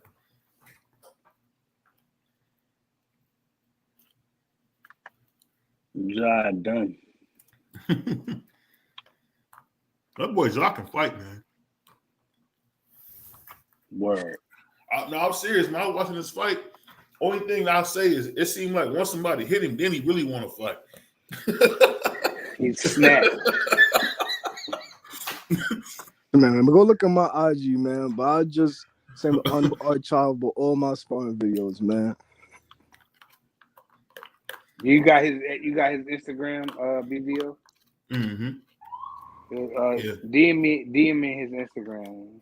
All right. I was just like, hey, man, I was going to ask you, Joe, what's the most punches you ever thrown in a fight, man? Most punches I've ever thrown? Mm-hmm. I could tell you a round. You know what I'm saying? Like at one round, how many have you thrown? Saying probably like 30 and 35. Hey, yo, but I'm real accurate, but I don't ever go out there just for throwing just to throw. That's swear, but I'm not like that. But I'm not that type of fighter. You know what I'm saying? But I know, like, as soon as I catch you, I got your ass. You know what I'm saying? So you defense first, huh? Always.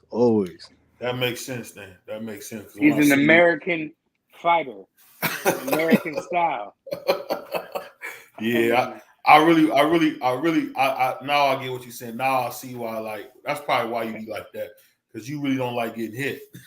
So when they do hit you, no, because like I bet. Let me tell you like what happened, because so when I was around about 14, I think, but 13, 14, you know what I'm saying? There was a point in time where I'm sparring every day, you know what I'm saying? Probably like 2-3 different guys, you know what I'm saying? Because I was going hard. Saying we came in this one time, you know what I'm saying? I dug down, and then I got hit in the back of the head real hard, and I caught a concussion. And plus, I was still sparring on top of that, you know what I'm saying? So I had to take like a 3-4 month break.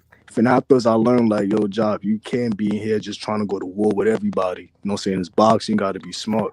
You know what I'm saying? So, that's made but change up everything. Yeah, you got a nice style. I guess I'll be wanting to see more black fighters adopt the Mexican style, but they just a lot of black fighters don't do that. Because they got athletic gifts that Mexican fighters and just Mexican athletes don't have. I'll give you that. I'm just saying I just like the come forward style. That's all. That's cool. Ain't nothing wrong with that, brother. Nothing wrong with it. But see, you know what I will say? I see you though, Joe. I see you will stand in front of somebody. You're not looking to like run. That's the thing. That's the thing I like though too. Coach, you doing? Yo, my coach, he would jump in the ring, but he don't like that type of fighter. You know, he don't want me about my back pedal. Never. He never allowed me to do that. Never. That's kind of funny though, because I tell you what, until I've seen Shakur, I haven't seen that like with slick fighters where I see a lot of the young slick fighters, y'all do the stand right in front of the dude and almost be like, I'm here to be hit, but you still not gonna hit me. Yeah, but that's boxing. You know what I'm saying? That's the sweet sons. See, it's especially if you're fighting a bunch of featherweights that aren't that good. I can't wait for my man to fight somebody. That's what I'm waiting for. He said the one with featherweights.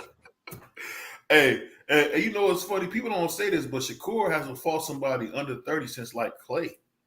So it's been a minute since he fought somebody young, man. Like, I mean, I didn't. He beat the shit out of Conceição, but like I saw Valdez catching with a bunch of stuff that he shouldn't be caught with repeatedly. Right? It's one thing to just be caught with it, and that's the only thing. But like the repeated thing, that's not a good sign. And then the Conceição also was hitting him with some shit repeatedly, even though it wasn't very much. It just happened to be the same shot over and over again. I'm like, man, like what the fuck's going on with Mr. Defense? I don't know. And then the Yoshino, I'm not feeling the whole like let's eye test past Shakur. I need Shakur to fight the fights actually. Yeah, Shakur dominated Yoshi, Oscar Valdez. No, scrap Yoshi. What he just said. Shakur dominated Valdez. Yeah, he dominated all his people. He's a quality opponent, bro. So he is definitely. Definitely. It's not any of that. That's not what I'm saying. I'm saying just getting hit with the same stuff over and over. Okay, so when Oscar Valdez is clocking Shakur with something, and maybe the punch, maybe hit him with the same punch 3 or 4 times in the same fight. With the same hook, though? No, I'm talking about the same round, bro. He threw he threw 5 straight rights in a row. Yeah. He didn't he didn't fix the straight right from round 1 to round 12. And also the left hook from Conceição. That's what I'm saying. It's not like he didn't beat the shit out of Oscar Valdez or Oscar Valdez is some scrub. I'm just saying like that kind of shit. I need to see him actually fight the fights before I just like project him past a whole bunch of guys. For some reason, they don't want to release the CompuBox numbers to Broner and the Cab Bull. What's his name? Bill Hutchinson. Yeah, I haven't seen it yet. I did see though, looking for it, that Broner said he wants to fight for the title at 140. Good. So hey, and maybe this is what's happening. He's getting ready for that Rolly fight. I think that's the most lucrative fight for Rolly after like Ryan Garcia. I think Rolly makes more money fighting AB than he does fighting Tio. Rolly don't control nothing. Rolly has a mandatory, so Rolly gonna do and he got a tough mandatory. What's the kid name from the UK? Yeah. You think the UK guy don't want to fight Adrian Broner though? Yeah. No. UK guy. The UK guy that has a mandatory he's a mandatory to Rolly Romero, so he's not taking no step aside money. He said there's not enough money you can pay me to step aside, basically. Really? If you thought if you could either switch between Rolly and AB, if you could swap out. Not gonna switch Rolly, he's a mandatory to Rolly. No, you're mandatory to the title. It doesn't matter who has it. You're just the next in line. That's what the step aside is about. Like, right. If Rolly loses, fighting Rolly Romero, Rolly not fighting nobody next but him. I mean, damn. I mean, can a brother dream for a second? Fuck. He's not trying to hear that at all, right? You just want that English kid to have. Like, I think somebody will talk. Maybe I don't. If I'm a fighter and an English guy, if I have my choice of fighting either a 4-division champ and who looks like Adrian Broner, and I can make, and will also probably make it a pay-per-view fight, even maybe he will talk his way to it because of the Rolly fight. I don't know, man. I wouldn't be mad if I would fighting AB instead of Rolly. That wouldn't be like a problem. Rolly has a mandatory. I'm talking about the mandatory. If I'm Rolly's mandatory, I would be like, oh yeah, you guys give me, you're willing to give me some bread, and then I can just fight the winner of this fight? Sure. I got to get off this website. They don't even got Rolly ranked in this joint right here. This 140. No. Right I didn't even got Rolly ranked. Let me go to ESPN. Hold up. I would love that. Like, if wait a minute, if you're the mandatory, and then you're like, okay, I'm set to fight Rolly, and then instead you got AB instead. Like, why would you be mad at that? I don't think nobody in their right mind would be mad at that. I just think this dude is really pissed off because Al Haymon is really playing games with him for a while. Junior lightweight. He had been freezing him out. I think Smokey, because he got a little bit better against Al. So that's why he's going. I'll kick JC out of boxing. You forget that. I remember Rock Nation putting on fights and stuff. ESPN get on my nerves, man. Oh. BDO over there messing up. Hey, I'm messing with this sparkling water. That boy shut like crazy. See, that's what you get. That's on. You tried to open that joint. That joint exploded. You heard? That boy sick. Who you got for the fight tomorrow, Smoke? I don't know how you could root against that press conference. Can't they? You could shake it up. Like, Kambosos didn't think he'd be fighting Devin Haney. He thought he was going to get that Loma fight. Hey, man. He did. ESPN out of pocket right now, bro.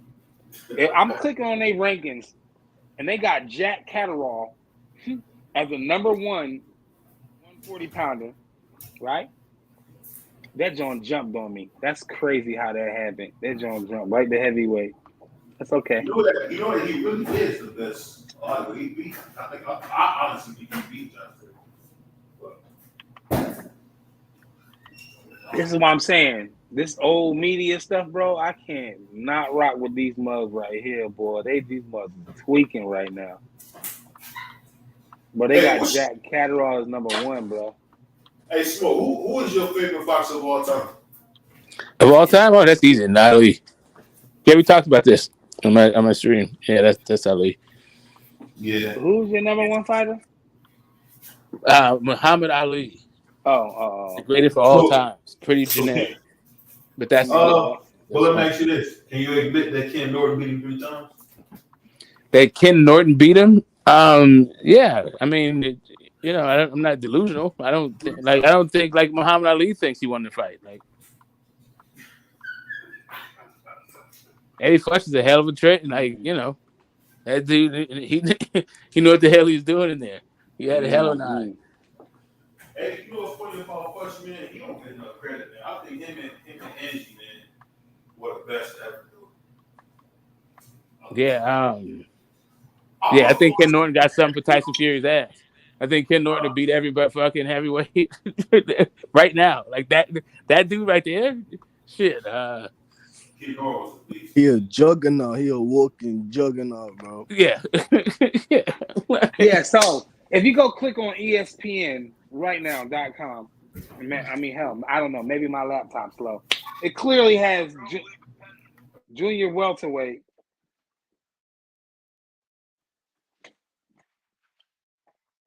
Damn.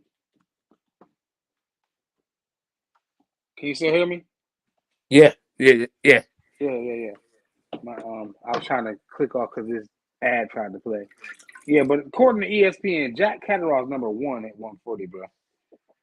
Now, maybe my laptop's slow. I hope so. Josh Taylor, number 2. Regis, number 3. Jose Ramirez, number 4. Your boy, Matisse, number 5. Ryan Garcia, number 6. Sandor Martin, number 7. Barbosa at number 8. Jose Cepeda at number 9. Capinal Tio at number 10, who has never even fought at 140. But okay. Wait a minute. How is Tio number 10 when he beat Sandor Martin at number 7? I take that back. That was at 140. Was that at 140? Yeah. They fought at 140, and Tio beat his ass. Yeah, they definitely got I won't say he beat him up, Smoke. I won't say he beat him up. He got okay. No, he didn't beat. No, I'm just saying he won the fight. How about that? He won the fight. Like maybe he didn't look that good, but Sandor Martin didn't look that good either. No, he looked better than fucking Sandor Martin in that fight. Yeah, I get that. ESPN, man. That's why I can't take this old stuff serious. Like I'm about to click on a pound for pound. I'm just curious. But you don't got anywhere on your pound for pound list though, Price. So. Yes, I do. I got him on there. He can be on there. I haven't made one officially, but I'm not mad if he's on there. Like I can put him. If he's not number 2, your list is crap. He's number 2. Okay, here go ESPN. Terrence Crawford, number 1. Okay, I can. Number 2. In a way. Okay. Number 3, Usyk. Okay. Man, this joint is skipped real crazy on me. I skipped all the way to 7. Damn. Hold on. Yeah, I think Spence is better than both of those dudes. Hold on. We're going to get onto that. We're going to get to that.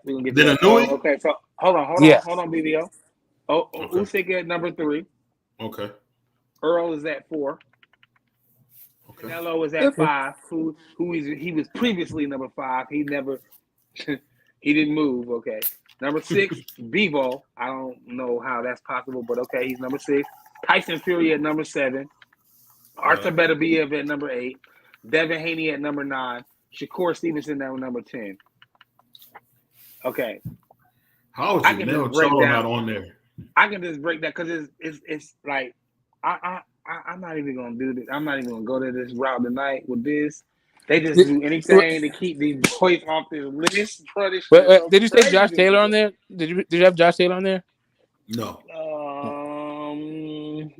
They never put Josh. They never put Josh Taylor on the list. I think he's ranked top 10. No, I'm saying they never put him on a pound for pound list ever. I'm saying I think he's ranked magazine top 10 pound for pound. This is okay. This is according to ESPN's top pound. Yeah, yes, ESPN's he's saying. I'm just wondering if they had him on it. I didn't know if I missed No, I'm about to go back down. No, I can get rid of Tyson Fury off of my list. I don't need him on my list. He's a heavyweight champion, so I don't need him up there. I don't need him or Usyk on my list. But I'm not mad at people. Okay, that's fine. If you want to put Usyk on the list, fine. Tyson Fury, he got to go. He's taking up a spot. He's a heavyweight champion. They're never on a pound for pound list, so just get him out of here. I don't need Tyson Fury. You want to put Usyk? They did have Mike Tyson on it, right? They had Mike Tyson pound for pound too. Yeah, back in the day. They did do that back in the day, but that was not right though. Pound for pound was built around keeping heavyweights off of it. You know what I'm saying? Nobody wasn't really. Yeah, getting the little guys some shine. Because the heavyweights take up all the fucking air in the room. Yep. Yeah, they're the baddest man on the planet. So let's do you said Ring Magazine.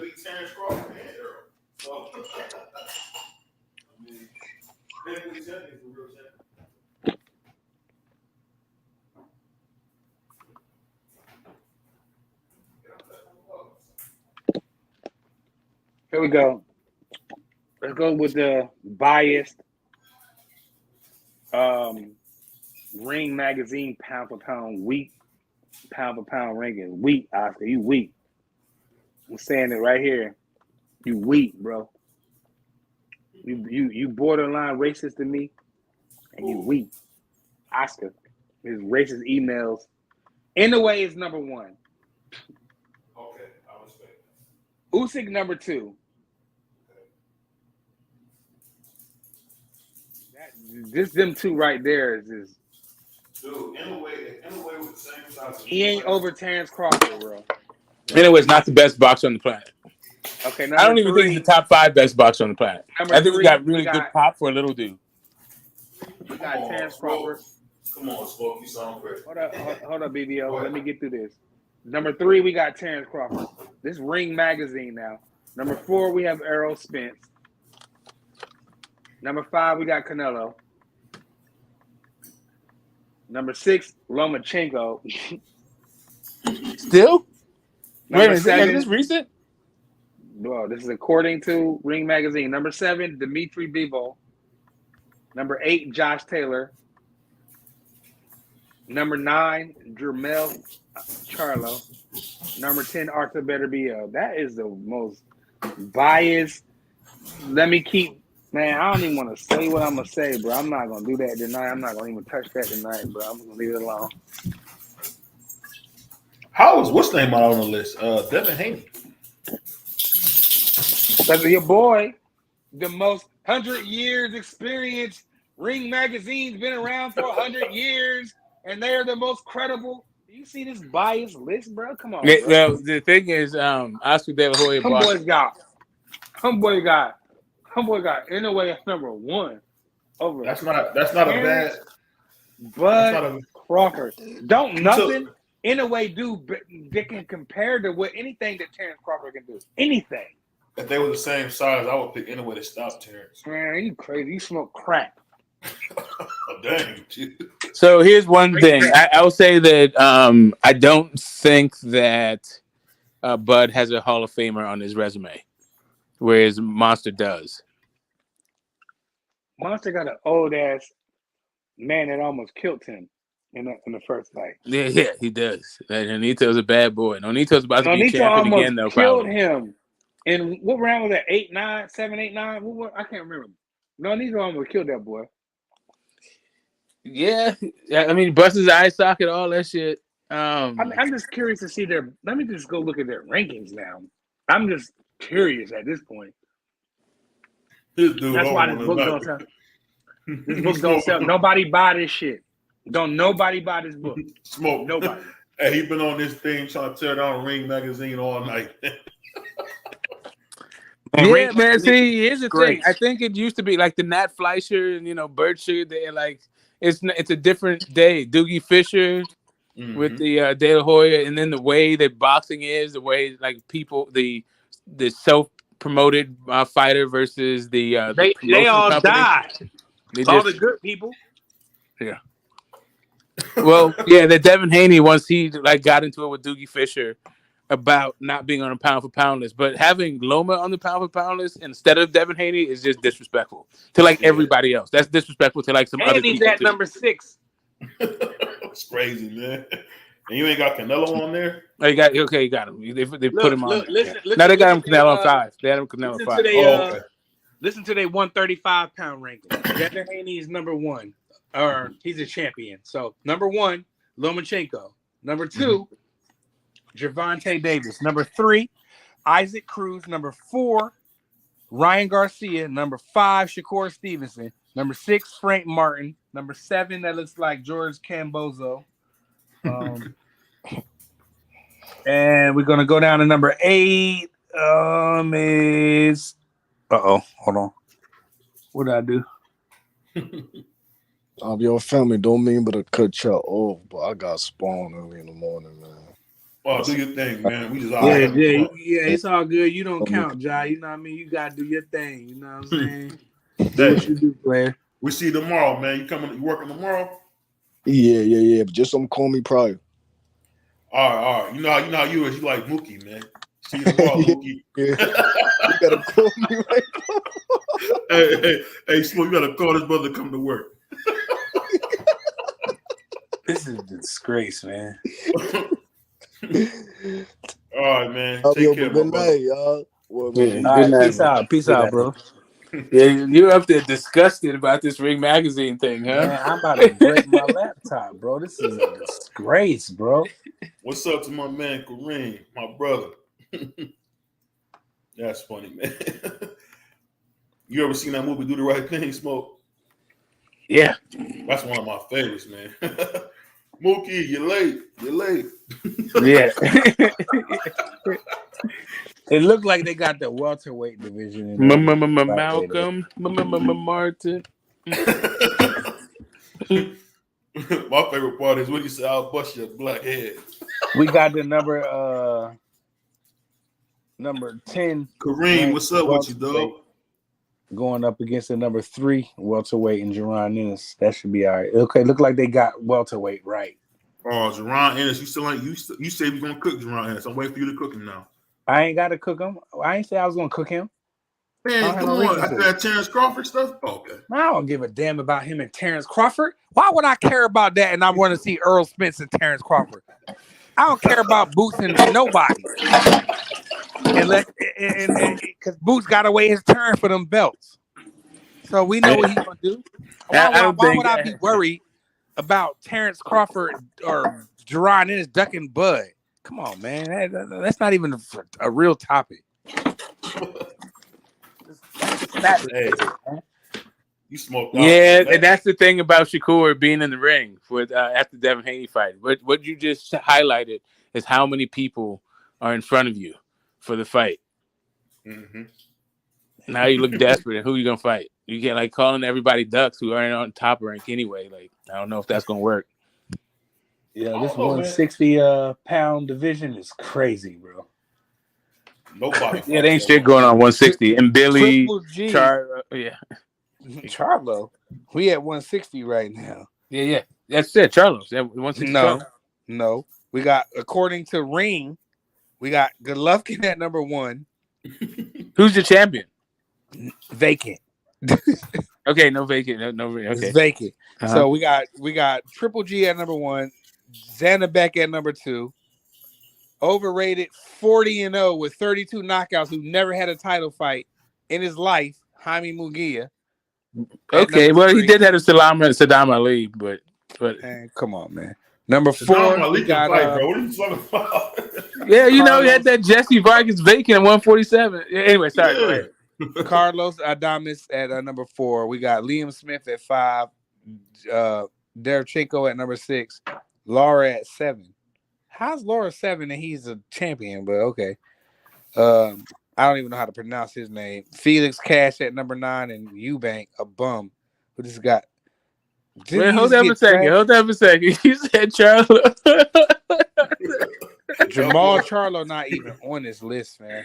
Oh my God. Okay. That's interesting. Okay, Ring. I guess he's 2 and after for them. All right, let's just go to champions then, because See, that's what I'm saying, bro. I can't take them serious, bro. Like they didn't strip the man, so why y'all stripping them? Well, they're just vacant. They're not even stripping them. They just have the champion vacant. They don't like anybody. That's their belt. The ring that's going to be vacant because we don't have no champion. Yes. Yeah, right. So, but according to them, I mean, this is a disgrace, man. I guess the power rankings are by year or something. So since he hasn't fought in over a year, he's not ranked anywhere. All right, that's cool. But you got, didn't I do they pound for pound already? Did I do they pound for pound? Yeah, that pound for pound is terrible. But they had Mel in their pound for pound, no? Mel is number 8, right? Oh, you said number 8. No, Mel's not on the list.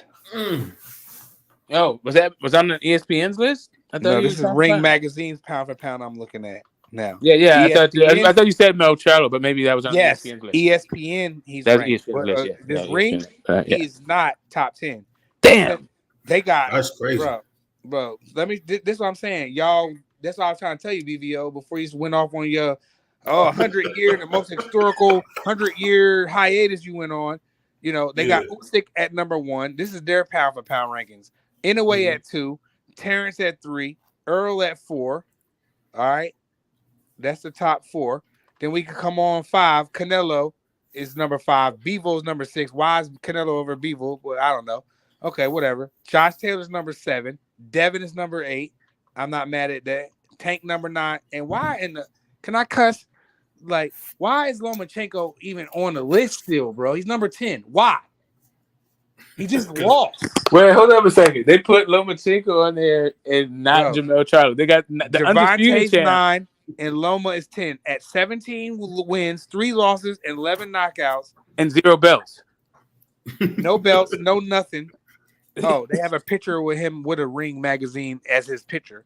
He's the only one up here. No, he's not the only. But if you go if you scroll on up, is the championship vacant?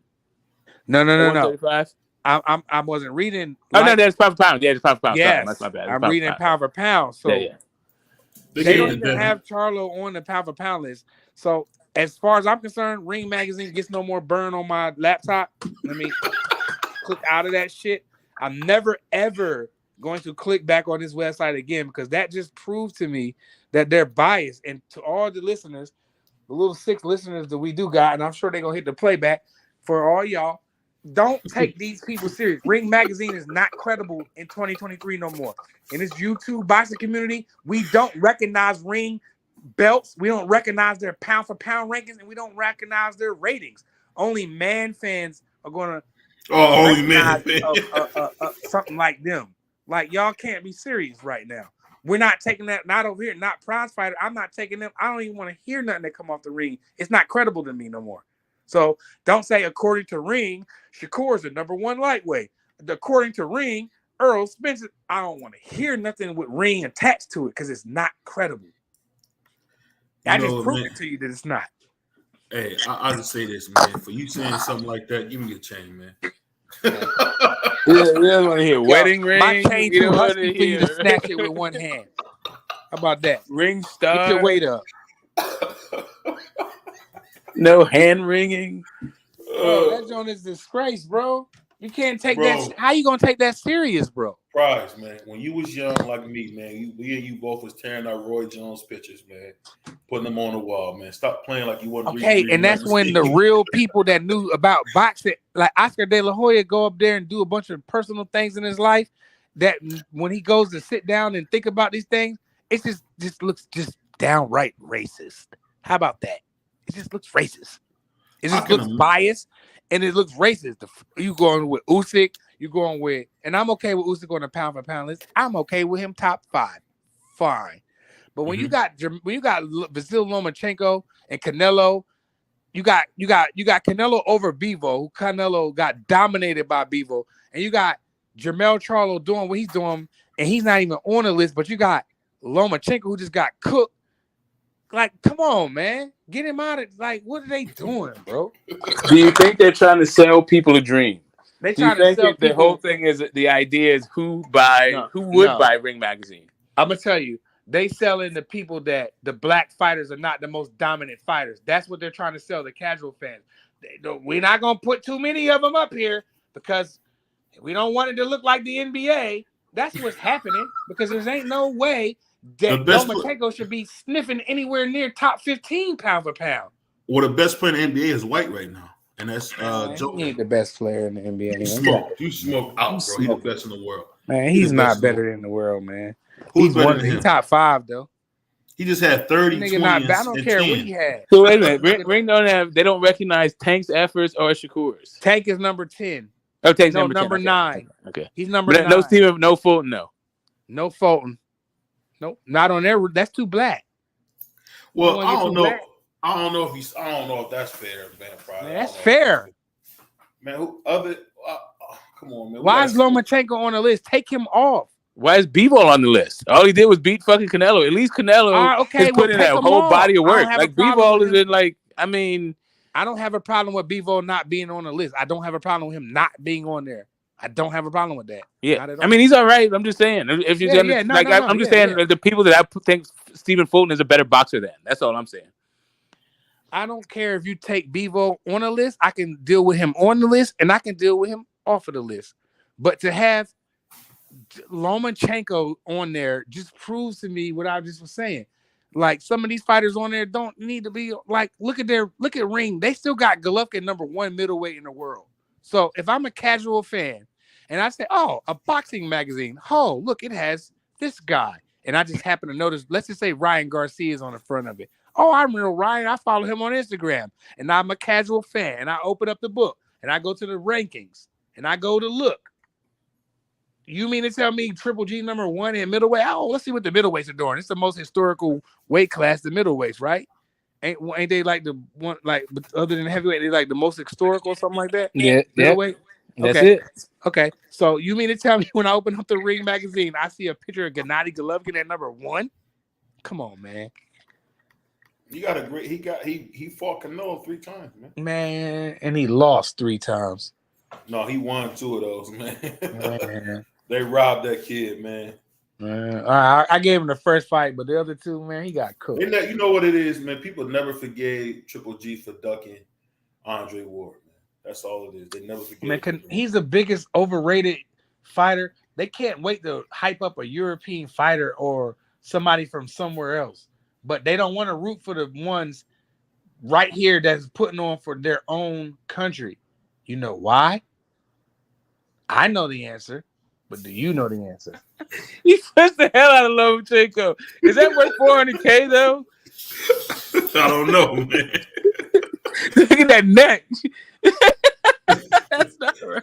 Hey, the guy in the background gives me the most. He look like he just wanted to stomp everything out. Hey, it looked like he used to be one of them good old boys. Hey, whoa. Hey, what are you doing? I'm going to beat you up. What's going on there, brother? What did he say? I'm going to beat you up. I'm going to beat you up. Pussy. Now get out of my face. That was just gay. Hey, man, why was you saying, man? You're going to get us messed up, man. I mean, gay isn't happy. Oh, okay, that's better. Yeah, that I never knew. Why is that a gift? Like, when the night he did it, it was like, what the fuck is he doing? But hey, yeah, I ain't gonna lie, Smoke. If you was here, I'll do you like this, man. I'll step on your shoes, man. Oh man, you do it some shit. Listen, why you stink meaner? And you know what I do? I do 2 to the chest, like bow. I still got my stink meaner moves too. I'm talking about the soles of the shoes. That's right? all I gotta tell you. One and pack 2. God bless the right nipple. God bless the left nipple. Yes, I saw him do the right thing. Hey, that was funny. That had me rolling, man. I'll be talking to Jobby. I'll be feeling like I'm Sal talking to him. Mookie, you're late. All right. How come I don't have any black people on the wall? How about this? You get your but Danny Aiello, dude. Yeah, that's a good one. That's a classic. You know, my favorite movie with the dude that played Sal when he said, I live in a freaking hovel. And you exactly. He said Harlem Nights. And you're living over here like, you know. Yeah. Yeah, fucking Hubble's been an inside joke with me and the homies for a long time. Yeah, that's it. That boy crazy, man. That brother said you weren't. I thought you had a candy store, Ray. You lied to me, Ray. Here you are. Yeah. Yeah, that got to him. He did not like his environments. No, man. Hey, people forget, man. America's rough, man, because you watch The Godfather. What they say on The Godfather. Hey, get that to the dark people of the world. They'll love it. I'll be honest with you, I haven't watched Godfather since then, but that used to be my favorite. 1 and 2 used to be my favorite movies, man. Nah, man, that shit got fried up in The Godfather 3. All the dudes. Yeah, they were Joey Zaza. Yeah. Hey, you know a movie that always get me, man, is what's that movie, man? With Wesley Snipes. Dang, New Jack City. Oh, Nino Brown. That's my movie right there. What about you? Probably. What's your movie from back in? Yeah. One of them back in the day movies. If I'm going down, yeah. What's your favorite back in the day movie? Damn. Yeah, my back in the day is different than your back. If I'm gonna go with one of them type of movies, I don't know, man. I mean, Menace to Society was. That's a horror movie, dude. I ain't talking about no horror movies, man. What you talking about? That's a horror movie, dude. That's a horror movie, man. That's a real movie. That's a horror movie. Hey, oh, Smoke, tell him that's a horror movie, Smoke. Ain't that a horror movie? What did you just say? You said you liked Godfather, right? Yeah, that's the one same of my kind of. favorites. It's a gangster movie, ain't it? No, man. But where they was shooting brothers in that movie, Menace to Society, all that blood. I mean, that's real spill right there. You know what I mean? I hope not. Shit, we come out here in Philadelphia for a couple months. Hey, man. What my man saying Friday? No. Exactly. That is a horrible invitation. What the hell? Come check out how Menace to Society mimics real life. How about new? Philadelphia is a beautiful city. We just got some issues out here in the city where, it's just a lot of misguidance going on. That's all. Yeah, I mean, I'll tell you this, man. Did you guys hear about Devin Haney? They just announced his next opponent. Did you hear about that, Smoke? They announced it? Yeah. Hasbulla. Hasbulla is his next opponent. Now I'm gonna keep it $1 with you. I'm gonna keep it all the way $1. I want somebody to knock his ass out. Who has Bulla? Yeah, I want to see him get knocked out because he always trying to punch on people, and I'm like, every time I see him, he always stealing off or acting crazy. Somebody gonna knock his little ass right on out. I don't even know who that is. That guy? Yeah, that's Hasbulla. You never heard of him? Is that like little midget dude that's like really like 40 years old? Nah, we don't. Nah, he in the midget. He's a small person. Small. Yeah. I mean, whatever, little dude. I don't know the difference. Dwarf is. I'm not trying to offend anybody. I just don't know the difference. We 3 hours into the stream. I'm gonna go ahead and check out while I'm ahead. I think I'm gonna call it too. My phone's about to die. To do at 6 a.m. So I'm gonna go ahead and wave the white flag. Shout out BVO. Shout out BVO Nation. Yeah. I think I'm doing the same. My phone is about to die. I got like 10 before I got to do a thing. And y'all make sure y'all smash the like and y'all subscribe. Please smash the like and subscribe on the playback. One time for the one time. Salute to my man Prize, man. My man. And I'm out. Peace, man. See you tomorrow. Peace out. Yeah. Yo.